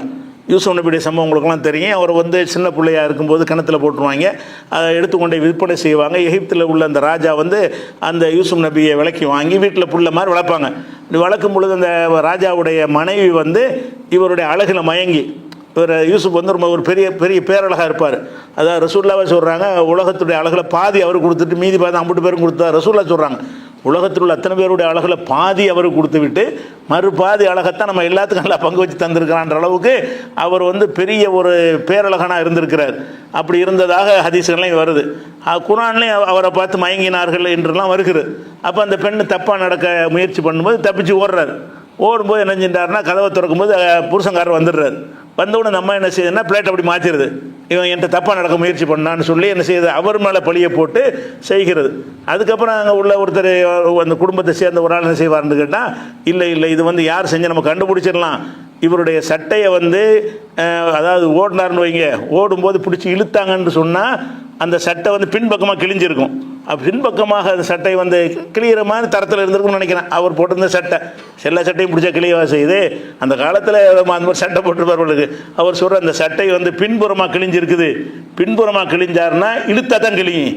இவர் தான் ஓடி இருக்கிறாரு, இந்த பொம்பளை தான் இழுத்து இருக்கிறா, அதனால் உங்கள் மனைவி தான் தப்பு செஞ்சுருக்காங்கிறத சொன்னதுக்கு பிறகு அவர் என்ன செய்வார்னு கேட்டால், அவர் இந்த மனைவியை கண்டிச்சிடுவார். கண்டிச்சுட்டு இருக்கும்போது ஊர் போனால் இது பஞ்சாயத்து பிரச்சனை ஆகிட்டே இருந்தவொன்னு என்ன செய்வார்னு கேட்டால், இந்த பொம்பளை வந்து வேறு சில பெண்களை சேர்த்து வச்சு அவங்கள வச்சு இவர் எங்களை தப்பாக நடக்க முயற்சி பண்ணாருன்னு சொல்லி இன்னொரு குற்றச்சாட்டை சொல்லி பல பெண்களை இந்த பொம்பளைக்கு சாட்சியாக சொல்லி அப்போ தான் ஜெயிலில் அடைப்பாங்க. இதுக்கு ஜெயிலில் அடைக்க மாட்டாங்க. இந்த விஷயத்தில் இவர் குற்றமற்றவர்னு அங்கே நிரூபணம் ஆயிரும். யூசுப் நபி தப்பு செய்யலை என்பது அந்த நேரத்திலே என்ன செஞ்சிருவாங்க சொல்லிட்டு அந்த கணவர் வந்து இது உன்னுடைய தவறு தான், அவர் மேலே தப்பு கிடையாதுன்னு சொல்லி மனைவியை கண்டிச்சிருவார். கண்டித்ததுக்கு பிறகு அவரை தண்டிக்க மாட்டாங்க, நடமாடிட்டு தான் இருப்பார். இந்த பொம்பளை தான் என்ன செய்யணும்னு கேட்டால் நிறைய பெண்கள்லாம் வர சொல்லி அவங்களாம் விருந்து ஏற்பாடு பண்ணி அப்புறம் இவரை நடமாட விட்டோன்னா இவங்க அந்த கையை அறுத்துக்கிடுவாங்கலாம் வருதுல்ல, அப்படி வருது. அப்போ அந்த பெண்கள்லாம் என்ன செய்வாங்கன்னு கேட்டால், எங்கள்கிட்ட இவர் தவறாக நடக்க முயற்சி பண்ணார் என்று சொல்லி இந்த பொம்பளுடைய சொல்ல கேட்டு யூசுப் நபி பொய் பழி சுமத்துவாங்க. பொய் பழி சுமத்தினவுடனே அதை விசாரிக்காமல் என்ன செய்வாங்க, பொம்பளை சொன்னால் தான் ஏற்றுக்குறாங்க. உலகம் பூரா அப்படி தானே இருக்குது. இப்போ ஆண்கள் சொன்னால் தப்பாக பேர், பெண்கள் சொன்னால் அப்படி ஏற்றுக்குருவாங்க. பொம்பளை சொன்ன எல்லா பொம்பளையும் சொல்கிறாங்கல்ல அப்படின்னு சொல்லி என்ன செய்கிறாங்கன்னா இவர் மேலே ஒரு குற்றச்சாட்டு சுமத்தி சிறையில் அடைச்சிடுறாங்க. சிறையில் அடைச்ச உடனே அப்போ என்ன செய்கிறாங்கன்னு கேட்டால், அவர் சிறையில் இருக்கும்போது இன்னும் ஒரு 2 பேரை அந்த சிறையில் கொண்டு போய் புதுசாக அடைக்கிறாங்க. அந்த 2 பேர் யாருன்னு கேட்டால், அந்த அரசருடைய வீட்டில் இருந்து வேலை செஞ்ச ஆளுக்க ஒருத்தன் வந்து அரசருக்கு வந்து இந்த மதுபானத்தை எல்லாம் பிழிந்து கொடுக்கக்கூடிய வேலை செஞ்ச ஒரு ஆள். இன்னும் ஒரு ஆள் என்ன செய்கிறாருன்னு கேட்டால், அவருக்கு ரொட்டி சுட்டு கொடுக்குற ஆள். மன்னருக்கு ரொட்டி சமைத்து கொடுக்குற ஒரு ஆள். இன்னொருத்தர் வந்து பழரசம் கொடுக்கக்கூடிய ஒரு ஆள். அப்போ மன்னருடைய உணவில் விஷம் கலந்துருச்சுன்ற ஒரு பிரச்சனை வந்த உடனே இவங்க 2 பேர் தான் செஞ்சுருப்பாங்கன்னு 2 பேரையும் முடிச்சு ஜெயிலில் போட்டுருவாங்க. மன்னருடைய உணவில் வந்து சாப்பிட்டோன்னே ஏதோ பிரச்சனை ஏற்பட்ட உடனே இந்த 2 பேர் தானே செஞ்சுருக்கணும். அது சாப்பிடவும் செஞ்சுருக்காரு, ஜூஸும் குடிச்சிருக்கிறாரு, ஏதோ வயது பிரச்சனை ஆகிப்போச்சு. அப்போ யார் செஞ்சுருப்பா, இவன் ஒரு ஜூஸில் கலந்துருக்கணும், இல்லை ரொட்டியில் கலந்துருக்கணும். இந்த விஷத்தை அவன் ஜூஸில் கலந்துருப்பான், இல்லாட்டி இந்த வந்து ரொட்டியில் கலந்துருப்பான்னு சொல்லி சந்தேகப்பட்டு அந்த ஜூஸு தயாரிக்கிறவனையும் ரொட்டி சுடுறவனை என்ன செய்வாங்க, கொலைக்கு மன்னரை கொல்ல முயற்சி பண்ணினார்கள் என்று சொல்லி சிறையில் அடைச்சிடுவாங்க.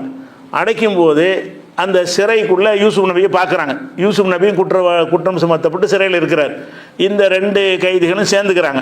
அப்போ என்ன செய்கிறாங்கன்னா, யூசுப் நபி அவங்க சிறையில் இருந்தால் மார்க்க பயான் பண்ணுவார், சொற்பொழிவு செய்வார், ஒரு இறைவன் சிறந்தவனா நிறைய இறைவன் இருக்கலாமான்னு அங்கே ஜெயிலே பிரச்சாரம் தான் நடக்கும். அதனால் குர்ஆனில் சொல்லி காட்டுறான். அந்த மாதிரி செய்யும்போது என்ன செய்கிறாருன்னு கேட்டால், அந்த 2 பேர் என்ன செய்கிறாங்கன்னா 2 பேருக்கும் அல்லாஹ் ஒரு கனவை காட்டுறான். யாருக்கு, அந்த 2 கைதிகளுக்கு இவன் ஒரு கனவு காண்றான், அவன் ஒரு கனவு காண்றான். கனவு கண்ட உடனே அப்போ இந்த மாதிரி கனவு கண்டுன்னு பேசும் பொழுது யூசுப் நபி என்ன செய்வார்னு கேட்டால், அந்த கனவுக்கு விளக்கம் சொல்லுவார். அவர் கனவுக்கெல்லாம் விளக்கம் சொல்லக்கூடிய ஒரு திறமை உள்ளவராக இருக்கிறார். அப்போ என்ன விளக்கம் சொல்லுவார்னு கேட்டால், ஒருத்தன் என்ன கனவு காண்றான்னு கேட்டால், நான் வந்து இந்த பழரசத்தை பிழிந்து கொடுக்குற மாதிரி நான் கனவு கண்டேன் அப்படின்னு ஒருத்தன் சொல்லுவான். அப்போ யூசுப் என்ன செய்வார்னு கேட்டால், அப்போ நீ விடுதலை ஆயிடுவா, விசாரித்து உன் மேலே குற்றம் இல்லைன்னு ஒன்று அனுப்பிடுவாங்க அப்படின்றவார். இன்னொருத்தர் என்ன செய்வான்னு கேட்டால், நான் ரொட்டியை தயாரித்து தலையில் கொண்டு போயிட்டு இருந்தேன், அந்த ரொட்டியை பறவைகள்லாம் சாப்பிட்டுருச்சு அப்படின்னு சொல்லி இன்னொருத்தன் கனவுல கண்டேம்மா. அப்போ உன்னை தண்டிச்சிருவாங்க, நீ தான் குற்றவாளின்னு முடிவெடுத்துருவாங்கன்னு அவர் சொல்கிறார். ஏன்னா பறவை அந்த உணவை சுமந்துக்கிட்டு போகும்போது பறவைகள் சாப்பிட்ருச்சுன்னு சொன்னால் ரிசுக்கு முடிஞ்சிருச்சுன்னு தான் அர்த்தம். உன்னுடைய ரிசுக்கு முடிஞ்சு விட்டதுன்னு அந்த கருத்தில் கனவுல வருது. அப்போ கனவு கண்டவன் என்ன செய்கிறான்டா, ஒருத்தன் வந்து அந்த ஜூஸ் புளிகிற மாதிரி கனவை காண்றான், அந்த வேலை உனக்கு கிடைக்கும் திரும்ப அப்படிங்கிறாரு. ஒருத்தன் வந்து உணவை எல்லாம் பறவை சாப்பிட்ட மாதிரி கனவு காண்றான், அப்போ உன் ரிசுக்கு முடிய போகுது அப்படின்னு சொல்லிடுறாரு. அதே மாதிரி என்ன செய்யுதுன்னு கேட்டால் தீர விசாரிக்கும் பொழுது இந்த உணவு சமைச்சான்ல இவன் தான் மிஸ்டேக் பண்ணியிருக்கான், அந்த மன்னருக்கு கொடுத்த உணவுல இவன் தான் மிஸ்டேக் பண்ணியிருக்கான்னு நினச்சி அவனை வந்து தண்டிச்சிருவாங்க, அவனை வந்து விடுதலை செஞ்சுருவாங்க. இவன் வந்து ஜூஸ் குடித்தவன் மேலே தப்பு கிடையாது, உணவு தந்தவன் மேலே தான் தப்புன்னு விளங்கி அவனை விடுதலை செஞ்சுருவாங்க. இதுதான் அந்த சம்பவம். இதை ஒட்டி நிறைய விஷயங்கள்லாம் இருக்குது, நமக்கு தேவையானது உழவு தான். அப்போ என்ன செய்கிறாங்கன்னா அதை பற்றி எல்லாம் சொல்கிறான். எப்படி சொல்கிறான்னு கேட்டால், ஓ தகலமாகு சிஜின, யூசுப் நபியோடு ஃபத்தையானி இரு இளைஞர்களும் சிறையில் நுழைந்தார்கள்னா வழியை நுழையிறது இல்லை, நுழைக்கப்பட்டார்கள், வந்து மன்னர்களால் சிறையில் அடைக்கப்பட்டாங்கிறது அப்படி சொல்கிறான்ல. ஓ தகலமாகு சிஜின ஃபத்தையானி, சிறையில் யூசுஃபோடு மேலும் இரு நபர்கள் நுழைந்தார்கள். கால அகதுகுமா, ஒருவர் சொன்னார், யூசுஃப் விட்டு சொல்கிறார், என்ன சொல்கிறாருன்னு கேட்டால், இன்னி அராணி ஆசிர் ஹம்ரா, நான் வந்து ஹம்ருன்னா சாறு, நான் சாறு பிழிவதாக நான் கனவு கண்டேன் அப்படிங்கிறார். இப்போ காலலாகர் இன்னொரு ஆள் சொல்கிறாரு, இன்னி அராணி அகைமில் ஃபோக்கரோசி ஹுபுசா, நான் என் தலைக்கு மேலே ரொட்டியை சுமந்து கொண்டு போனேன், தாக்குழு தயிர் மின்ஹூ, அதிலிருந்து பறவைகள்லாம் சாப்பிட்டுருச்சு, நான் ரொட்டியை தலையில் கொண்டு போகிறேன், பறவைகள் வந்து ரொட்டியை தூக்கிட்டு போயிடுச்சு, காலி கூடையாகிடுச்சு அப்படின்னு இன்னொருத்தன் சொல்கிறாரு. சொல்லிட்டு நபீனா பி தவீலிஹி, இதற்குரிய விளக்கம் தெரிஞ்சால் எனக்கு சொல்லுங்க அப்படின்னு சிறையில் வச்சு யூசுப் நபிகிட்ட கேட்குறாங்க. அவர் கேட்டு, இன்னும் நராக்கமிரல் மூசனி, நீங்கள் நல்ல மனுஷனாக தெரியுறீங்க, அநேகமாக இதுக்கு விளக்கமெல்லாம் உங்களுக்கு தெரியும், எங்களுக்கு இந்த விளக்கத்தை சொல்லுங்கன்னு கேட்டார்கள்னு இந்த சம்பவம். அது பிரச்சனை இல்லை. இதில் பயன்படுத்தின வாசம் என்னன்னு கேட்டால், சாறு பிழி, இந்த இன்னி அராணி ஆசிர் ஹம்ரா, அந்த வார்த்தை தான் முக்கியம். நான் வந்து சாறு பிழியக்கூடிய கனவை கண்டேன்கிறான். சாறு எதுக்கு பிழியன்னு, பழத்தை பிழியன்னு அப்புறம் சாறு வரும், சாரை பிழிவாங்க, அது சாராக இருக்கும் என்று சொன்னால் அதை போய் பிழிவாங்களா? ஆனால் எப்படி வாசகம் வருது, இன்னி அராணி ஆசிர் ஹம்ரா, நான் சாறு பிழியக்கூடிய மாதிரி நான் கனவு கண்டேன்கிறான். இப்படி தான் நம்மளும் சொல்லுவோம். நம்ம பேசினா என்ன செய்வோம், சாறு புளிகிறது, ஜூஸ் புளிகிறது, ஜூஸாக இருந்தால் நான் புளிகிறேன், ஜூஸாக இருக்க, ஜூஸை பழத்தை தான் இப்போ புளிவோமே தவிர ஜூஸை போய் புளிவோமா, ஜூஸ் புளிஞ்சு தாங்க அப்படின்னு கேட்போம். அப்போ ஜூஸ் புளிதலுக்கு என்ன அர்த்தம்னு கேட்டால், பழத்தை வந்து ஜூஸாக ஆக்குறதுன்னு அர்த்தமே தவிர ஜூஸையே போட்டு மர புளிகிறதுங்கிறது அர்த்தம் கிடையாது. புளிஞ்சதுக்கு பேர் தான் ஜூஸ், புளியறதுக்கு முன்னாடி கிடையாது. அப்படி இருக்கிறதுனால நம்ம எல்லா பாஷையிலும் உள்ளது தான் இது ஆகு பெயர். அதாவது நாளைக்கு இது சாரத்தை நாவ போகுது. இன்றைக்கி வந்து சாத்துக்குடி எடுத்தால் கூட புளிஞ்சதுக்கு பிறகு என்ன ஆகும், அது சாராக மாறி பிறகு அது மாறப்போகிறதுனால இந்த சோறாக்குற சொல்கிறோம்ல, பிறகு சோறாக ஆகுதில்ல, அந்த மாதிரி கருத்தில் கொண்டு எல்லா மொழியிலையும் சொல்கிற மாதிரி எல்லாம் என்ன செய்கிறான்னு கேட்டால், அந்த ஆகு பெயர் வகையில் அவங்களுடைய உரையாடலை எடுத்து சொல்லும்போது எப்படி சொல்கிறான், இன்னி அராணி ஆசிர் ஹம்ரா, நான் வந்து ஹம்ருனா இந்த ஜூஸ் சாறு, நான் சாறு பிழியதை போல நான் கனவு கண்டேன்டா என்ன அர்த்தம், பழத்தை பிழிந்து சாராக ஆக்குவது போல கனவு கண்டேன்னு அர்த்தம் செய்யணும். சாறு பிழிந்தால் நேரடி அர்த்தம் செய்ய முடியாது. ஏன்னா தமிழில் இப்படி சாறு பிழிகிறன்னே சொல்லி போடலாம், சொன்னாலுக்கு அர்த்தம் என்ன, நம்மளும் இந்த புழக்கம் இருக்கிறன்னா அதை விளங்கிக்கிடுவோம். ஆனால் சரி, இந்த சொல் வழக்கம் இல்லாதவங்களுக்கு சொல்வதாக இருந்தால், சாறு பிழிவதுங்கிற வழக்கமே ஒரு மொழியில் இல்லைன்னு வைங்க, அவனுக்கு விலைக்கு தானே சொல்லணும். சாறு பிழிகிறனா என்ன அர்த்தம்னா, பழத்தை பிழிந்து சாராக ஆக்குவது, இதைத்தான் இந்த வார்த்தையை கொண்டு சொல்வார்கள் அப்படின்னு நம்ம விலைக்கு தான் சொல்லுவோம். அந்த மாதிரியான ஒரு சொல்லை எல்லாம் அங்கே பயன்படுத்தினா, இதையும் அப்படி சொல்கிறான், பழத்தை எப்படி நல்லா சொல்லலாம்ல, சொல்லலாம். அதை விட இது கொஞ்சம் கேட்க நல்லாயிருக்கும். இந்த இலக்கியமாக சொல்லும்போது என்ன செய்யும், அது ஒரு ருசிகரமாக இருக்க போய் தான் நம்ம கூட என்ன செய்கிறோம், இந்த மாதிரி சொற்களை வந்து இலக்கணத்துக்கு மாற்றமாக இருந்தால் கூட கேட்க நல்லா இருக்குன்னு நம்மளும் பயன்படுத்துகிறோம்ல. சட்டை தைக்கிறது, சோறாக்குறதுன்னு சொல்லிக்கிறோம்ல, ரொட்டி சோறு, இதெல்லாம் வந்து சட்டப்படி தப்பாக தான் இருக்குது. தப்பாக இருந்தாலும் கேட்க நல்லா இருக்குது. தப்பாக இருந்தாலும் சோறாக்குதல்ங்கிறது தப்பு, சோறை போட்டு ஆக்க முடியாது, ஆனால் கேட்க நல்லா இருக்குன்னு நம்மளும் பயன்படுத்துகிறோம்ல. நம்ம மனிதனை அந்த பழக்கத்துக்கு வந்துட்டாங்கள, அந்த மாதிரி ஒரு சொல்லாக இருக்கிறதுனால இப்படி சொல்வது மக்களை ஈர்க்கும் என்று சொல்லி எல்லாம் என்ன செய்யறான்னு கேட்டால், இந்த ஒரு வாசகத்தை சொல்லி காட்டுறான். இது எங்கே இருக்குது, 12வது சூறாவில் 36வது வசனத்தில் இருக்குது. அதே மாதிரி வந்து இப்போ 2வது சூறாவில் 197வது வசனம், இதில் ஒரு விஷயத்தை நேரடி அர்த்தம் இல்லாமல் எல்லாம் என்ன செய்கிறான்னா, ஒரு மாற்று பொருளை சொல்லி காட்டுறான். என்ன சொல்கிறான்னு கேட்டால், நம்ம ஹஜ்ஜிக்கு போகிறோம்ல, ஹஜ்ஜி வந்து சில மாதங்கள்னு நல்லா குரானில் சொல்கிறான். ஹஜ்ஜி வந்து அது சட்டத்தையும் விளைவிக்கணும். ஹஜ்ஜி வந்து சில மாதங்கள்லாம் கிடையாது, ஒரு மாதத்தில் ஹஜ்ஜிங்கிறது எப்போ செய்வோம், 8ஆம் பிறை 8ல் இருந்து பிறை 13 வரைக்கும் 5 நாளைக்கு தான் ஹஜ்ஜுடைய வேலைகள். 8ல் இருந்து அதுக்கு முந்தி போனாலும் என்ன செஞ்சாலும் ஹஜ்ஜுடைய கிரி எப்போ ஆரம்பிக்கும்? 8ல் ஆரம்பிக்கும், 13ல் முடியும். அப்போ 8லேருந்து 13 வரைக்கும் எத்தனை நாள்? 5 நாள். 5 நாள். இப்போ 5 நாள் தான் ஹஜ்ஜுடைய வேலைகள். ஹஜ்ஜி மாதம் பூரா கூட ஹஜ்ஜி செய்ய முடியாது. துல்ஹஜ் மாதம் 15ல் போய் ஒருத்தன் ஹஜ்ஜி செய்ய முடியுமா? ஹஜ்ஜுடைய மாதம் தான். ஒருத்தன் பிற 15க்கு போகிறான், அதில் போய் என்ன ஹஜ்ஜி செய்வான்? அதில் என்ன உண்மை இல்லையே, முடிஞ்சு போச்சு. அது ஹஜ்ஜுடைய மாதத்தில் கூட 5 நாள் தான் ஹஜ்ஜுடைய கிரிகள் நடக்கும். ஆனால் என்ன செய்கிறான்னு கேட்டால் அல்லாஹ் வந்து ஹஜ்ஜி வந்து பல மாதங்கள் நடக்கும்னு இந்த வசனத்தில் சொல்கிறான். அல் ஹஜ்ஜு அஷூர் மாதம் 197 வந்து ஹஜ்ஜி என்பது பல மாதங்கள், அறியப்பட்ட பல மாதங்கள் அப்படின்னு சொல்கிறான். பல மாதங்கள் அதை பன்மையாக சொல்வது வந்து குறைஞ்சபட்சம் 3 இருக்கணும், 2 கூட இருக்க முடியாது. அரபியில் வந்து ஒரு மைண்ட் ஒன்று இருக்குது, இருமைண்ட் ஒன்று இருக்குது, பன்மைண்ட் ஒன்று இருக்குது. பன்மையாக சொன்னால் குறைஞ்சது 3ன்னு அர்த்தம். தமிழில் பன்மையாக சொன்னால் 2ன்னு அர்த்தம், குறைஞ்ச 2ன்னு அர்த்தம். ரெண்டு மனிதர்கள் வந்தாலும் 2 மனிதர்கள்னு தான் சொல்லுவோம். 2 மனுஷன் வந்தால் என்ன செய்வோம்? ஒரு மனிதன், 2 மனிதர்கள். இருங்கிறதே பன்மையாக சொல்லிடுவோம் நம்ம. அரபியில் அப்படி சொல்ல மாட்டாங்க. ஒரு ஆளுக்கு சொல்லுவாங்க, 2க்கு வேறு மாதிரி சொல்லுவாங்க, 2க்கு மேலே போனால் தான் பன்மையாக சொல்லுவாங்க. அது ஈர்மைன்னு ஒன்று வச்சுக்கிறாங்க. அதாவது ஈர்மைன்னா என்னது? 2 பேரை குறிக்கிற சொல்லுன்னு வச்சுருக்கிறாங்கன்னு வைங்களேன். இங்கே எல்லாம் என்ன செய்கிறான்னா மாதங்கள்னு சொல்கிறான். இது இந்த சொல்லுக்கு நான் விளக்கத்துக்கு வரல, ஆனால் இது இந்த வசனத்தை சொல்லதுனால இந்த அர்த்தத்தையும் விளங்கிக்கணும்ல, அதுக்காகத்தான் சொல்கிறேன். அப்போ ஹஜ்ஜா அல்லாஹ் சொல்லும்போது சில மாதங்கள்னு சொல்கிறான். சில மாதங்கள்னு சொல்லும் பொழுது குறைஞ்சது 3 இருக்கணும். அப்போ 3 மாதங்கள் ஹஜ்ஜுடைய மாதம்னு அர்த்தமாகுது. 1 மாதம் கிடையாது, 2 மாதம் கிடையாது, குறைஞ்சது 3. குறைஞ்சது பன்மைக்கு குறைஞ்சது 3 இருக்கணும். அப்போ 3 மாதங்கள் ஹஜ்ஜின்னு எல்லாம் சொல்கிறான். 3 மாதங்களாவது ஹஜ்ஜின்னு. ஆனால் 3 மாதமாக ஹஜ்ஜி செய்கிறோம் இல்லை. இதுக்கு ஒரு சந்தேகம் உங்களுக்கு வரும்ல, அதை தீர்த்துட்டு உள்ள இலக்கியத்துக்கு வருவோம். இந்த 3 மாதம் எதுக்கு சொல்லப்படுதுன்னு கேட்டால், அதாவது முஹர்ரம் ஒன்று இருக்கா, முஹர்ரம் மாதம் சஃபரு, முஹர்ரம், சஃபரு, ரஜபு, ஷாபான், துல்காதா மாதம் இருக்குல்ல, துல்காதா மாதம் முறையும் ஹஜ்ஜி செய்யலாம். அதாவது முஹர்ரம், சஃபரு, ரபியுல் ஆஹிர், ஜமாத்துல் ஆஹிர், ரஜபு, ஷாபான், ரமலான், வந்து துல்காதா, துல்ஹஜ். இதான் அந்த மாதங்கள் வரிசைப்படி வருது. ஷவ்வால். அவங்க என்ன செய்வாங்கன்னு கேட்டால், அந்த அரபியர்கள் வந்து ஹஜ்ஜிக்கு ஹஜ்ஜி மாதத்துக்கு போக மாட்டாங்க. அந்த காலத்தில் என்ன செய்வாங்கன்னா, அந்த ஹஜ்ஜுடைய காலங்கள் பெரிய சந்தை திருவிழாவாக இருக்கும். அதனால் என்ன செய்வாங்கன்னு கேட்டால், அந்த பல நாடுகளில் உள்ளவங்கள்லாம் அவங்களுடைய சரக்குகள்லாம் கொண்டு வந்து 2 மாதம் 3 மாதத்துக்கு சந்தையில் போட்டு வியாபாரம் பண்ணி அப்போவே ஹஜ்ஜிக்கு பிரயாணம் பண்ணி வந்துடுவாங்க. ஷவ்வாலில் வந்துடுவாங்க. ஷவ்வாலில் வந்து சந்தை, உக்காசு, மஜன்னா, துல் மஜாஸுன்னு பெரிய பெரிய சந்தைகள்லாம் இருந்துச்சு. அந்த சந்தைகள் வந்து 3 மாதத்துக்கு நடக்கும். அந்த சந்தை 3 மாதத்துக்கும் பல பகுதியிலேருந்து வருவாங்க. அதில் ஆடல் பாடல் ஒரு பக்கம் நடந்துக்கிட்டு இருக்கும், வியாபாரம் ஒரு பக்கம் நடந்துக்கிட்டு இருக்கும். அவன் பொருள்களை விற்றுக்கிட்டு வாங்கிட்டு இருப்பான். அந்த மாதிரி ஹஜ்ஜிக்குன்னு சொல்லிவிட்டு 3 ஷவ்வாலில் வந்துடலாம். ஷவ்வாலில் வந்து நீங்கள் ஹஜ்ஜுடைய இஹ்ராம் கட்டு வருவாங்க, வந்து உம்ராவை செஞ்சுவிட்டு மீதி அந்த ஹஜ்ஜுடைய காலம் வரைக்கும் இஹ்ராம் இல்லாமல் இருப்பாங்க.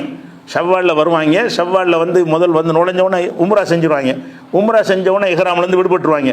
விடுபட்டுட்டு ஷவ்வால் முழுசும் இஹ்ராம் இல்லாமல் இருப்பாங்க. துல்காதா முழுசும் இஹ்ராம் இல்லாமல் இருப்பாங்க.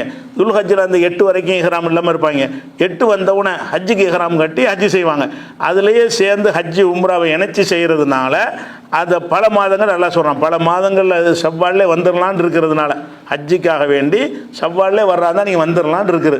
அவங்க எதுக்கு வருவாங்கன்னு கேட்டால், ஹஜ்ஜி பயணத்தை நாடி வந்து உம்ராவை முதலில் செய்வார்கள். செஞ்சு விட்டு சந்தைக்கு போயிடுவாங்க. சந்தையில் பொருள்கள் வாங்குறது, விற்கிறது, அங்கே உள்ள அந்த விஷயங்கள்லாம் பார்வையிடுறதுக்காக போயிடுவார்கள். அப்படி போகும்போது என்ன ஆகுதுன்னு கேட்டால், அந்த 3 மாதமும் அந்த ஹஜ்ஜுடைய கிரிகைகளை ஹஜ்ஜை ஒட்டி தானே வர்றான். அதனால் என்ன செய்யணும், பன்மையாக சொல்லப்படுது. 3 மாதங்கள் ஹஜ்ஜுடைய வேலை கிடையாது. துல்ஹஜ் மாதம் முழுசும் கூட ஹஜ்ஜுடைய வேலை கிடையாது, 5 நாள் தான் வேலை. ஆனாலும் அந்த ஹஜ்ஜிக்காக பயணித்து வரக்கூடியவர்கள் வந்து 3 மாதங்கள் என்ன செய்வாங்க, அங்கே இருப்பாங்க.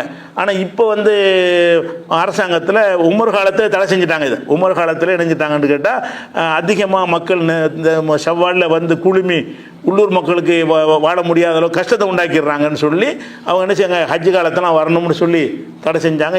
இன்றைய அரசாங்கத்தில் உங்களுக்கு அவ்வளோ நாள் அனுமதி தரமாட்டான். ஹஜ்ஜின்னு சொன்னால் உங்களுக்கு 3 மாதங்களும் ஹஜ்ஜுடைய விசா தரமாட்டான்ல. ஏன் தரமாட்டேங்கிறான்னு கேட்டால், நீங்கள் செவ்வாயிலே போகலாம். போனீங்கன்னு சொன்னால் அந்த ஒரு சின்ன ஊருக்குள்ளே போயிட்டு பல லட்சம் 30-40 லட்சம் பேர் வெளிநாட்டிலேருந்து போனாடா என்ன ஆகும், விலைவாசி ஏறி போயிடும், வசதிகள் செய்ய முடியாது, தண்ணி வசதி செய்ய முடியாது, பல சிக்கல் வருங்கிறதுனால நாளை குறைக்கிறதுக்காக வேண்டி ஷவ்வால்லேருந்து அனுமதிக்கிறது இல்லை. ஷவ்வால்லாம் ஹஜ்ஜிக்கு அனுமதிக்க மாட்டாங்க, துல்கதா அனுமதிக்க மாட்டாங்க. துல்ஹஜ் மாதத்தில் வேணால் நீங்கள் போய்க்கலாம், அப்படி வச்சுருக்கிறாங்கன்னு வைங்களேன். அந்த காலத்தில் என்ன இருந்துச்சுன்னு சொன்னால் எல்லா 3 மாதங்களும் ஹஜ்ஜுடைய மாதங்கள்னு வைத்துக்கொண்டு ஹஜ்ஜி செய்கிறது அந்த 5 நாளாக இருந்தாலும் ஹஜ்ஜுடைய பிரயாணம் பண்ணி போகிறது அந்த 3 மாதத்துலேயே போயிடுவாங்க. போய் உம்ரா மட்டும் செய்வாங்க. ஷவ்வால் மாதத்தில் ஷவ்வால் 1க்கு போயிட்டான்னு வைங்களேன், உம்ரா செஞ்சுட்டு அப்புறம் இஹ்ராம் இருக்க தேவையில்லை. இஹ்ராமில் இல்லைன்னா என்ன வேணாலும் செய்யலாம்ல, வியாபாரம் பண்ணுவாங்க, பண்டல் பண்ணலாம், சரக்குகளை கட்டிட்டு போவாங்க. வியாபாரம் பண்ணுறது கூடுமான்னு கூட சஹாபாக்களுக்கு சந்தேகம் வருகிறது. அது கூட எல்லாம் என்ன செய்யலாம், நீங்கள் ஹஜ்ஜுடைய பிரயாணத்தில் லைசா அலைக்கும் ஜுனாகும் அன் தபு தொகுஃபி அதெல்லாம் ரப்பிக்கும். ஹஜ்ஜி பிரயாணத்தில் நீங்கள் வியாபாரம் பண்ணுவது குற்றம் கிடையாது. நம்மளே ஹஜ்ஜிக்கு போகிறோன்னு வைங்களேன், மக்காவோட தங்கமெல்லாம் விலை கம்மியாக கிடைக்குன்னு நினச்சி வாங்கிட்டு வரலாம்னா வரலாம். நீ என்ன ஹஜ்ஜிக்கு போனியா வியாபாரத்துக்கு போனியான்னு கேட்கக்கூடாது, அல்லாவே சொல்லிவிட்டான். நீங்கள் ஹஜ்ஜிக்கு போனால் கூட என்ன செய்யலாம், அல்லாவுடைய அருளை தேடுவது குற்றம் கிடையாது. இங்கேருந்து சில பொருளை வாங்கிட்டு போனால் அங்கே நல்லபடிக்கு விற்கும்னு சொல்லிட்டு கூட ஹஜ்ஜிக்கு நீங்கள் போகலாம். ஹஜ்ஜை செய்வது செஞ்சிருவோம், அதோடு நம்ம என்ன செய்வோம், பொருள்களையும் வியாபாரம் பண்ணிடுவோம்னு சொல்லி நம்ம நாட்டில் உள்ள பொருளை வாங்கிட்டு போய் அங்கே விற்க முடியும் என்று சொன்னால் நீங்கள் விற்கிறது கூட செய்யலாங்கிற அளவுக்கு அனுமதி இருக்குது. அது குர்ஆனிலே தெளிவு அனுமதிக்கப்பட்ட ஒரு விஷயம். அது இருக்கட்டும். இப்போ என்ன பிரச்சனைன்னு கேட்டால், இதை அல்லாஹ் சொல்லும்போது என்ன செய்கிறான்னு கேட்டால், இதுதான் முக்கியமானது. ஹஜ்ஜி என்பது சில மாதங்களில் செய்யணும்னு சொல்லணும்ல, சில மாதங்களில் அந்த இல் போட்டு சொல்லாமல் ஹஜ்ஜி சில மாதங்களாகுங்கிறான். மாதங்கிறது என்ன, ஹஜ்ஜிங்கிறது என்ன? ஹஜ்ஜிங்கிறது அது ஒரு செயல். மாதங்கள்ங்கிறது குறிப்பிட்ட எண்ணிக்கை உள்ள நாட்களுக்கு மாதம்னு சொல்லுவாங்க. மாதம்னு சொன்னால் 29 30 உள்ள நாட்களை மாதம்னு சொல்லுவாங்க. அப்போ ஹஜ்ஜை அந்த மாதங்களில் செய்யலாம்னு சொன்னால் நேரடி அர்த்தம். ஹஜ்ஜே மாதங்கள்ங்கிறான், ஹஜ்ஜி சில மாதங்கள் அப்படின்னு சொன்னால் ஹஜ்ஜி எப்படி சில மாதங்கள் ஆகும்? அல்லாஹ் எப்படி சொல்கிறான்னு கேட்டால், அல் ஹஜ்ஜு அஷ்ஹுருன், ஹஜ்ஜி என்பது சில மாதங்களாகுங்கிறான். ஹஜ்ஜி எப்படி, ஹஜ்ஜிங்கிறது எழுவாய், மாதங்கள்ங்கிறது பயனிலை. அப்போ ஹஜ்ஜி மாதங்களா? ஹஜ்ஜிங்கிறது சில செயல்கள், மாதங்களுக்கு அது சில நாட்கள். அப்போ மாதங்கள் என்பது காலத்தை குறிக்கக்கூடியது, ஹஜ்ஜி என்பது சில சடங்குகளை குறிக்கக்கூடியது. ஹஜ்ஜின்னு சொன்னால் சில சடங்குகளை செய்வதற்கு பேர் ஹஜ்ஜி. மாதங்கள் என்று சொன்னால் சில நாட்களுடைய தொகுப்பை சொல்வதற்கு பெயர் மாதம். அல்லாஹ் என்ன சொல்கிறான்னு கேட்டால், அல் ஹஜ்ஜு, ஹஜ்ஜி என்பது அஷ்ஹுருன், சில மாதங்கள். ஹஜ்ஜி சில மாதங்கள்ங்கிறான். ஹஜ்ஜி எப்படி சில மாதங்கள் ஆகும்? சில மாதங்களில் செய்ய வேண்டியதுன்னு வரணுங்க. எப்படி நேரடி அர்த்தம் செஞ்சால் ஹஜ்ஜி என்பது சில மாதங்களில் செய்யும் செயல் அப்படின்னு சொல்வதற்கு பதிலாக அதையெல்லாம் கழிச்சுவிட்டு ஹஜ்ஜி சில மாதங்கள் அப்படின்னு நல்லா சொல்கிறான். இந்த இடத்துல டைரக்ட் நேரடி அர்த்தம் கொடுக்க முடியாது. ஏன்னு கேட்டால் ஹஜ்ஜிங்கிறது சடங்குகள், மாதங்கள்ங்கிறது நாட்கள். இதுக்கு பயனிலே அது வராது, இதுக்கு பொருத்தமாக அமையாது. அப்படிங்கிறதுனால இது சொல்கிறான். இது மாதிரியான சொல்லு நம்ம நாட்டிலையும் சாதாரணமாக என்ன செய்வாங்க, இந்த மாதிரி ஒரு விஷயத்தை பயன்படுத்தும் போது இது மாதிரி சொல்லுவாங்க.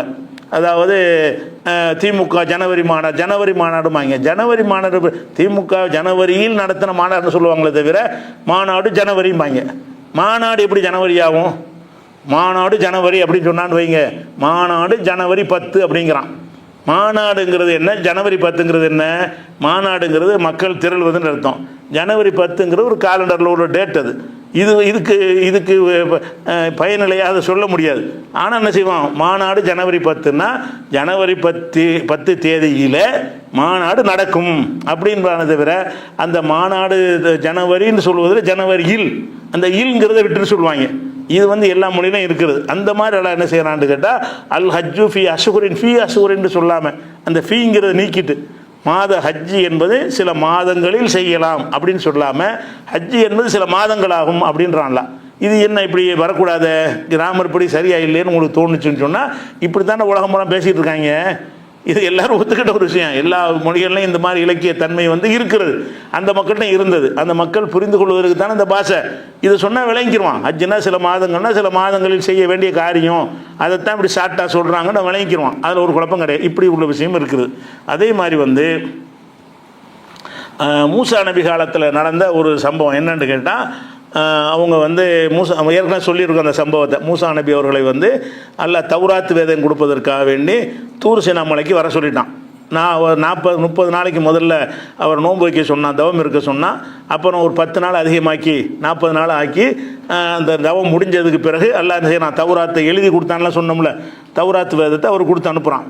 அந்த தௌராத் வேதத்தை வாங்கிறதுக்காக மூசா நபி போகும் பொழுது இங்கே உள்ள பாலஸ்தீன் ஜெருசலமில் இருந்த இஸ்ரேல் மக்களுக்கு ஹாரூன் நபியை தலைவராகிட்டு போகிறார். நான் தூர் சீனா மலைக்கு போகிறேன், அல்லாவிடத்தில் தவம் இருந்து வேதத்தை வாங்கி வருவதற்காக நான் போகிறேன். நீ இந்த மக்களை அவர் ஒரு நபி தானே, அவர் சாதாரண ஆள் கிடையாது. ஹாரூன்கிற ஒரு நபி.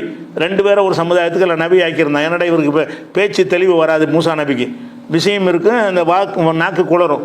அதுக்காக வேண்டி அவரை கொஞ்சம் எனக்கு துணையாக்குன்னு அவர் கேட்பார், என்னை விட நல்லா பேசுவார் அப்படின்னா ஹாரூனை எல்லாம் நபி ஆக்கியிருப்பான். அந்த ஹாரூனை கொண்டாந்து நிப்பாட்டி போட்டு அவர் போயிடுவார்.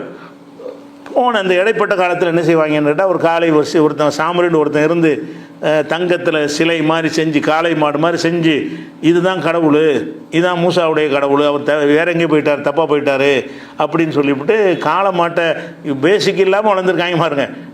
காளை மாட்டை பிடிச்சி கடவுள்னு நம்புகிறாங்க பாருங்களேன்.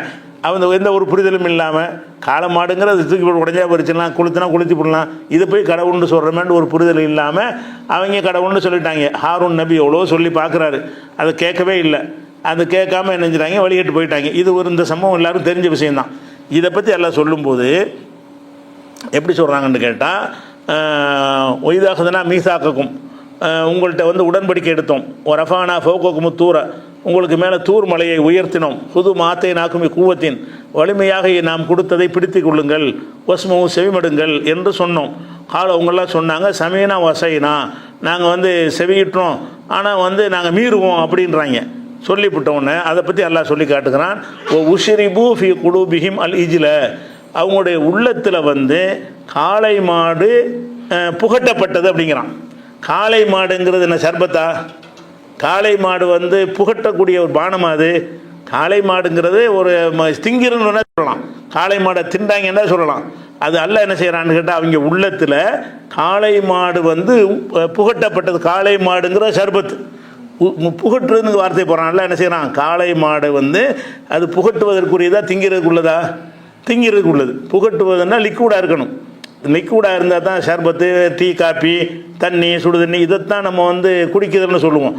சோறு கறியெல்லாம் குடிக்கிறதுன்னு சொல்ல மாட்டோம், அது சாப்பிட்றதுன்னு சொல்லுவோம், இதை குடிக்கிறேன்னு சொல்லுவோம். அல்லாஹ் என்ன செய்கிறான்னு கேட்டால், அந்த காளை மாட்டை சொல்லும் பொழுது அந்த காளை மாடு அவர்களுக்கு புகட்டப்பட்டது. புகட்டுவதுன்னா தண்ணிக்கு உள்ள வார்த்தை. புகட்டப்பட்டது, சாப்பிட கொடுக்கப்பட்டதுன்னு சொல்லலை. காளை மாடு வந்து புகட்டப்பட்ட, அது எங்கே புகட்டப்பட்டுச்சான்? ஃபி குலூபிஹிம், அவங்க உள்ளத்தில் காளை மாடை ஊற்றியாச்சு. காளை மாடையை ஊற்றிட்டான். காளை மாட்டின் மீது உள்ள பக்தி, காளை மாடை கடவுளாக்கணுங்கிற அந்த சிந்தனையை எல்லாம் உள்ளத்தில் ஊட்டிட்டான். அவங்க உள்ளத்தில் வந்து இந்த காளை கன்றை நம்ம வணங்கணும் அப்படின்ற ஒரு சிந்தனை எல்லாம் போட்டிருக்கிறான்ல, அதுதான் இல்லை என்ன செய்கிறான்னு கேட்டால், காளை மாட்டை கடவுளாக்குதல் என்ற கருத்து அவங்க உள்ளத்தில் விதைக்கப்பட்டது. இதான் அதுக்கு கருத்து. நேரடி அர்த்தத்தை விட்டு பார்த்தீங்கன்னு சொன்னால் இதுக்கு கருத்து என்னன்னு கேட்டால், அன்றைக்கு இருந்த அந்த மக்களுக்கு வந்து காளை மாட்டை நம்ம தெய்வமாக வணங்கலாம் என்ற சிந்தனை அவங்க உள்ளத்தில் ஊட்டப்பட்டது. அதனால் என்ன செய்கிறாங்க, எதையும் சிந்திக்க மாட்டேங்கிறாங்க. எவ்வளவுதான் ஹாரூன் நபி சொன்னால் கூட அதெல்லாம் போயான்ட்டாங்க, இதுதான் கடவுளுங்கிறாங்க. மூசா தப்பி போயிட்டார், அவரே வந்தால் கூட இதுதான் வழிபடுவாருங்கிறாங்க. அப்போ இந்த அளவுக்கு முத்தி போட என்ன அர்த்தம்? காளை மாட்டு சிற்பத்தின் மீது உள்ள ஒரு பக்தி அவங்களுக்கு உள்ளத்தில் ஊட்டப்பட்டது. பக்தி ஊட்டப்பட்டது தான் நல்லா சொல்கிறானே தவிர காளை மாடு ஊட்டப்படலை. அப்போ காளை மாடுங்கிறது வேற அர்த்தத்தில் பயன்படுத்தப்படுது. காளை மாடுங்கிறது காளை மாட்டின் மீது உள்ள பற்று, காளை மாட்டின் மீது உள்ள பக்தி. அது பக்தியை தாங்க சொல்கிறாங்க, காளை மாடு கிடையாது. காளை மாட்டின் மீது உள்ள பக்தி அவர்கள் ஊட்டப்பட்டதுங்கிறான் ஒன்று. அந்த பக்தியை என்னவாக்குறான்னு கேட்டால், ஒரு பானம் மாதிரி எல்லாம் ஆக்குறான். அந்த பக்தியை என்ன செய்கிறது, சர்பத்து மாதிரி ஆக்கி அவங்க குடித்தவொன்னே என்ன செய்கிறாங்க, அதன் மாதிரி ரியாக்ட் பண்ணுறாங்கன்ற மாதிரி எல்லாம் சொல்கிறான். எப்படி சொல்கிறாங்க, உஷரிபு, அவர்கள் புகட்டப்பட்டார்கள் ஃபி குலூபிஹிம், அவங்களுடைய உள்ளத்தில் புகட்ட முடியுமா? புகட்டுவது வாயில தானே போட்ட முடியும். சர்பத்தை குடித்தா கூட சர்பத்தை உள்ளத்தில் கொண்டு ஊற்ற முடியுமா? உள்ளத்தில்ங்கிறான்ல. உசிரிபு, அவர்கள் புகட்டப்பட்டார்கள் ஃபி குலூபிஹிம், அவங்களுடைய உள்ளங்களிலே புகட்டப்பட்டார்கள். அல்ல இதில் காளை மாடை புகட்டப்பட்டார்கள். அப்போ உள்ளத்தில் காளை மாட்டின் மீது ஒரு பக்தி புகட்டப்பட்டது. காளை மாட்டை கடவுளாக வணங்க வேண்டும் என்ற ஒரு சிந்தனை அவங்க உள்ளத்தில் புகட்டப்பட்டு இருந்தது அப்படிங்கிறது. அவங்க மனசெல்லாம் காளை மாட்டுடைய பக்தி தான் இருந்ததுங்கிறத சொல்கிறதுக்கு பதிலாக அதை ஒரு பானமாக கற்பனை பண்ணி அதை குடிக்கிற மாதிரி ஆக்கி, அது உள்ளத்தில் ஊற்றுன மாதிரி ஆக்கி, கல்பை திறந்துக்கிட்டு என்ன ஊற்றியாச்சு, அதை உள்ளத்தில் அந்த காளை மாடுங்கிற சர்பத்தை ஊற்றினா எப்படி இருக்குமோ அந்த மாதிரி என்ன செஞ்சிட்டாங்க, அப்படி மாறி போயிட்டாங்க, குடித்த மாதிரி மாறி போயிட்டாங்க அப்படின்னு ஒரு ஓமை வடிவத்தில் ஒரு இலக்கியமாக எல்லாம் சொல்லி காட்டுறான். அதில் இந்த வாசகம் வந்து நேர அர்த்தம் செய்ய முடியாது. ஏன்னாட்டா காளமாட்டை வந்து அவங்களுக்கு புகட்டுற ஜாமானும் இல்லை. அது புகட்டுவது குடிக்கிறதுலாம் வாயில் தான் குடிப்பாங்களே தவிர கல்புல போய் என்ன செய்ய மாட்டாங்க கல்புங்கிற ஒரு சிந்தனை சிந்திக்கிற தன்மைக்கு பேர் தானே. அதில் கொண்டு போயிட்டு காளமாட்டெல்லாம் ஊற்ற முடியாது. அப்போ இதில் என்ன அர்த்தம்னு கேட்டால் அந்த கல்புண்டு வந்த வார்த்தையினால் அது புகட்டப்பட்டார்கள் என்பதற்கு அந்த அர்த்தம் கொடுக்க மாட்டோம். உள்ளத்திலேன்னு வந்த காரணத்தினால காளை மாடுக்கு காளை மாடுங்கிற அர்த்தம் கொடுக்க மாட்டோம். இதுக்கு என்னென்ன அர்த்தம் செய்வோம்? காளை மாட்டின் மேல் உள்ள பக்தி அவர்கள் உள்ளத்திலே ஊட்டப்பட்டது. அது எந்த மாதிரி இருக்குது என்று கேட்டால் அல்ல எப்படி கற்பனை பண்ணி அதை சொல்கிறான்னு கேட்டால் காளை மாட்டு பக்தியை ஒரு சர்பத்துன்னு வச்சுக்கிறோங்க. இந்த சர்பத்தை அவங்க உள்ளத்தில் ஊற்றியாச்சு. உள்ளத்தில் சர்பத்தை ஊற்றினா உள்ளத்தில் உள்ளதான வெளிப்படும். அப்படிங்கிற மாதிரி ஒரு கற்பனை செஞ்சு என்ன செய்யறான் அல்லாஹ் வந்து அதுக்கு தகுந்த மாதிரி வாசகத்தை போட்டு அதை ஒரு இலக்கியமாக சொல்லக்கூடியதை பார்க்குறோம். இது ஒரு விஷயம்.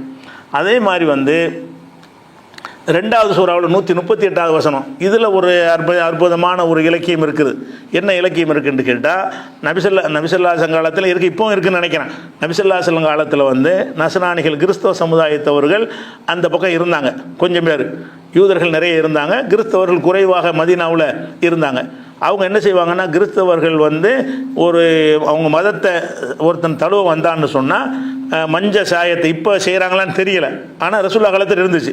மஞ்சள் தண்ணியை கரைச்சி வைத்து கொண்டு அதில் அவனை முக்கி எடுப்பாங்க. எடுத்தவனை இப்போ தான் அவன் நஸ்ரானி நஸ்ரானியன் ஹக்கா, இப்போ தான் அவன் நஸ்ரானி ஆகிட்டான் அப்படிம்பாங்க. ஒருவன் வந்து அந்த மதத்தை தழுவுவதாக இருந்தால் அந்த மஞ்சள் சாயத்தில் முக்கியவன் எடுப்பாங்க. நம்ம இஸ்லாத்தில் வருவதற்கு சாயமெல்லாம் கிடையாதுண்ணே, கொள்கை ஏற்றுக்கிறது தானே. ஒருத்தர் இஸ்லாத்தில் வர்றாருந்தா நம்ம சேப்பு சாயத்தை பூசி அனுப்புகிறோம். லா இலாஹ இல்லல்லாஹ் சொல்கிறோம், முஹம்மது ரசூலுல்லாஹ்ங்கிறோம். இஸ்லாத்தில் வருவதற்கு நம்ம சொல்லக்கூடியது வந்து கலிமா, கொள்கை. அவங்க சொன்னது என்னன்னு கேட்டால் அந்த மதத்தில் சேர்வதாக இருந்தால் அந்த தண்ணியில் முங்கி எந்திரி, அது ஞான ஸ்நானம்னு அதுக்கு பேர்.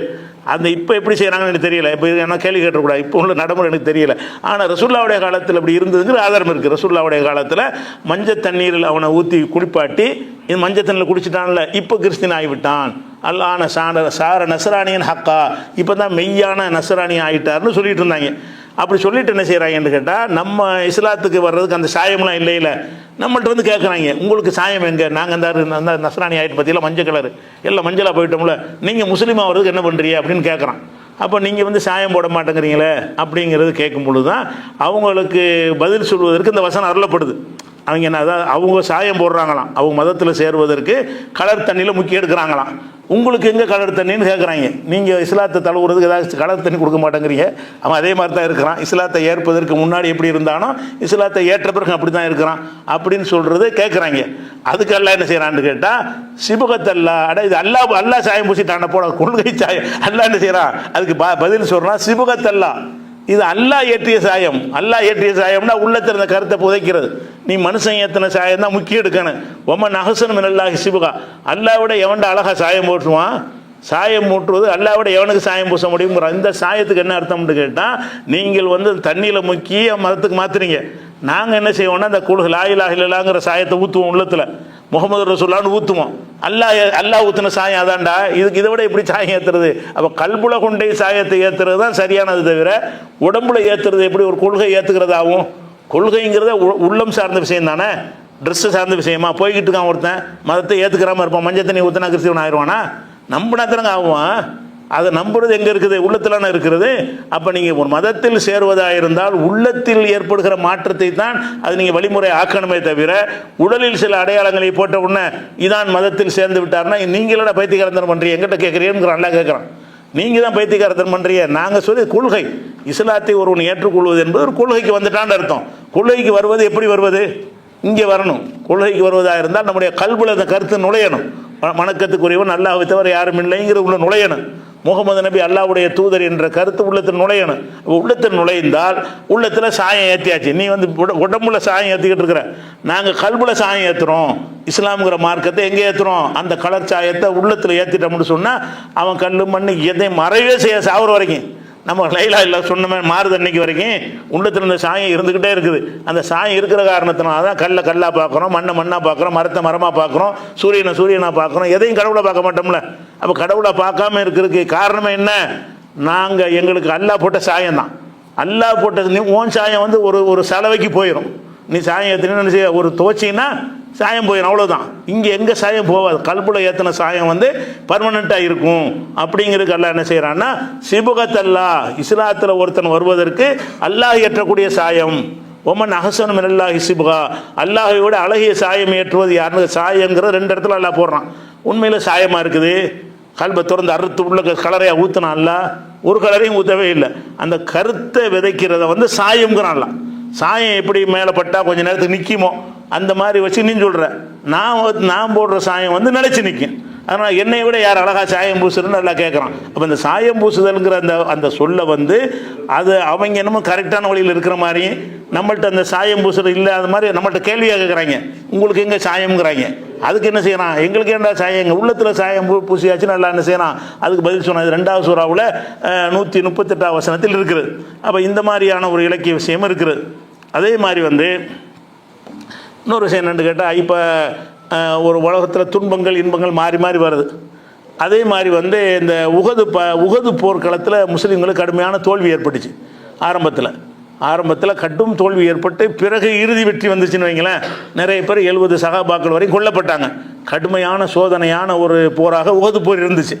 அப்போ சகாபாக்கெல்லாம் பெரிய கவலை, நம்ம சரியான மார்க்கத்தில் இருக்கிறோம், நம்மளில் ஒரு 70 பேர் பறி கொடுத்துட்டோமே, நிறைய துன்பத்துக்கு ஆளாயிட்டோமே, ரசூலுல்லாவுக்கு உடைச்சி விட்டாங்க, மூஞ்செல்லாம் உடைச்சி பல்லாம் உடைஞ்சி மூத்தா போயிட்டாங்கன்னு சொல்கிற அளவுக்கு மூர்ச்சியாகி விழுந்துட்டாங்களே. அல்லாஹ்வுடைய ரசூலுக்கே வந்து காயம் ஏற்படுற அளவுக்கு அந்த உஹது போருடைய தாக்கம் இருந்தது. அப்போ என்ன செய்கிறாங்கன்னு மக்கள்லாம் வந்துக்கிட்டு, என்னடா இது நம்ம சரியான பாதையில் இருக்கிறோம், நமக்கு வந்திருக்குதே, இது எப்படி நமக்கு வருது, நம்ம சரியாக இல்லாட்டி நமக்கு எது தப்பு இருக்குமோ, நமக்கு எது தோல்வி வந்துச்சுன்னு சந்தேகம் வரும்ல. நம்ம இஸ்லாத்தில் இருந்தால் வெற்றி தான் கிடைக்கணும்னு அவங்க நினச்சிக்கிட்டு இருக்கிறாங்க. அதுக்கு மாற்றமாக இந்த சம்பவம் இருக்குது. அதை பற்றி என்ன செய்யறான், அல்லாஹ் பதில் சொல்கிறான். என்ன சொல்கிறான்னு கேட்டால், டேய் இன்னைக்கு வந்து உனக்கு துன்பம் ஏற்பட்டுச்சா, பத்ர் போரில் என்ன நடந்துச்சு அவனுக்கு வந்துச்சுல. அல்லாஹ் என்ன கேட்குறான், அடே பத்ர் போரில் வந்து அவர்களுக்கு ஒரு துன்பம் ஏற்பட்டது, உஹது போரில் உனக்கு ஏற்பட்டிருக்கிறது, நீங்கள் நல்லவர்கள் தான் வெற்றி பெறுவார்கள்னு அமைக்கவே இல்லை. தில்கல் ஐயாமுன்னு தாவில்ஹா பைனனாஸ், இந்த காலச்சக்கரத்தை மக்கள் மத்தியில் மாறி மாறி நம்ம சொல்லலை விடுவோம். அல்லாஹ் என்ன செய்யறான், நீங்கள் நல்லவங்களாக இருந்தால் ஜெயிச்சுட்டு இருப்பீன்னு கிடையாது, நல்லவனும் தோப்பீங்க, கெட்டவனும் ஜெயிப்பான். அங்கே தான் முழு வெற்றி, உண்மையான வெற்றி மறுமையில் தானே தவிர இந்த அப்போ ரசூலுல்லாஹ் போட்ட எல்லா பொருளையும் ஜெயிச்சாங்களா, இல்லை. ஹவாஸினோட சண்டை நடந்த அந்த ஹுனைன் போர்லையும் கடுமையான சேதங்கள் ஏற்பட்டுச்சு, சில போர்களில் சேதங்களும் ஏற்பட்டுச்சு, சில போர்களில் வெற்றியும் பெற்றிருக்கிறார்கள். அப்போ நல்லவர்கள்னா ஜெயிச்சு தான் ஆவாங்க. இன்னைக்கு பாலஸ்தீன் மக்கள் பக்கம் நியாயம் இருந்துச்சு, அவங்க எவ்வளோ சோதனைகள் துன்பங்கள் கஷ்டத்தை அனுபவிச்சாங்க. அதெல்லாம் இந்த உலகத்தில் வெற்றிக்கு எந்த கேரண்டியும் கிடையாது. அதை சொல்வதற்கெல்லாம் என்ன செய்யறான்னு கேட்டால், இந்த காலம் இருக்குல்ல, காலத்தை வந்து ஒரு சக்கரை மாதிரி எல்லாம் கற்பனை பண்ணுறான். ஒரு சக்கரம் இருக்குது, அந்த சக்கரை சுற்றி விட்றீங்க, சுற்றி விட என்ன செய்யும், கீழே உள்ளது மேலே போகும், மேலே உள்ளது கீழே வரும், இப்படி ஒரே மாதிரியா இருக்காதுல்ல. சக்கரை சுத்தாத சக்கரமாக இருந்தால் மேலே உள்ளது மேலேயே இருக்கும், கீழே உள்ளது கீழேயே இருக்கும். சுற்றுற சக்கரமாக இருந்தால் சைக்கிளை வந்து பெடலை ஸ்டாண்டு போட்டு சுற்றி விட்டேன்னு வைங்க, அது என்ன செய்யும், மேலே உள்ளது கீழே, கீழே உள்ளது மேலே, கீழே உள்ளது மேலே சுற்றிகிட்டே இருக்குமா இல்லையா. அப்போ அல்லாஹ் என்ன செய்கிறான்னா, இந்த காலச்சக்கரத்தை நாம் மக்கள் மத்தியில் சுழல விடுவோம். மேலே உள்ளவன் கீழே போவான், கீழே உள்ளவன் மேலே வருவான். எதுவும் ஒரு பக்கம் உயர்ந்து நிற்காது, உயர்ந்ததுக்கு தாழ்ந்து போகும், தாழ்ந்தது உயர்ந்து போகும். அப்படி தான் இந்த உலகத்தில் அமைச்சிருக்கு. இந்த உலகத்தில் வந்து உள்ள ரிசல்ட்டை வைத்து நல்லவன் கெட்டவனை தீர்மானிக்க முடியாது, நல்லவங்களாம் ஜெயிப்பாங்கன்னு சொல்ல முடியாது, ஜெயிக்கிறன்னு அங்கே தான் அப்படின்னு காட்டுவதற்கு எல்லாம் என்ன செய்யறான். இந்த வசனத்தில் வந்து இது எங்கே இருக்குன்னா, 3வது சூறாவில் 140வது வசனத்தில் இருக்கிறது. தில்கல் ஐயாம், இந்த காலச்சக்கரத்தை நுதாவிலுகா பைனன்னாஸ், மக்கள் மத்தியில் நம்ம சுழல விடுகிறோங்கிறான். அப்போ காலம் இந்த சக்கரமா, காலங்கிறது சக்கரமா, அது காலம் வந்து கண்ணுக்கு தெரியாத ஒரு விஷயம். அதெல்லாம் என்ன செய்யறான்னா, ஒரு சைக்கிள் சக்கரம் மாதிரி வண்டி சக்கரம் மாதிரி கற்பனை பண்ணி அதை சுழல விட்டால் தான் உனக்கு புரியும். இப்போ சக்கரத்தை சொல்லும்போது தான், வாமா சக்கரம் சுற்றினா இது மேலே போமா, இது கீழே போகும்போது விளங்குமா இல்லையா. நீ கீழே மேலே போகிறது கண்டுபிடிக்கிறதுக்கு அல்ல என்ன செய்யறான்னா, காலச்சக்கரத்தை ஒரு நாட்களை வந்து காலச்சக்கரம்னு ஒரு கம்பேர் பண்ணி ஒரு உதாரணமாக்கி விட்டு உங்களுக்கு சொல்கிறான். இப்போ விலைக்கு போயிருதில்ல, இந்த சக்கரம் சுத்துற மாதிரி தான் உலக வாழ்க்கையா. பணக்காரன் ஏழையாக போவான், ஏழையாக உள்ள பணக்காரனை போவான், நல்லவன் கெட்டவனா போவான், கெட்டவனெல்லாம் எல்லாம் வந்துடுதுல, அதெல்லாம் அடங்குற மாதிரி சொல்கிறான். இதில் ஒரு பெரிய இலக்கியம் இருக்குது. இன்னும் ஏராளமான இலக்கியங்கள் இன்ஷா அல்லாஹ் நம்ம அடுத்தது நாளில் பார்க்கலாம்.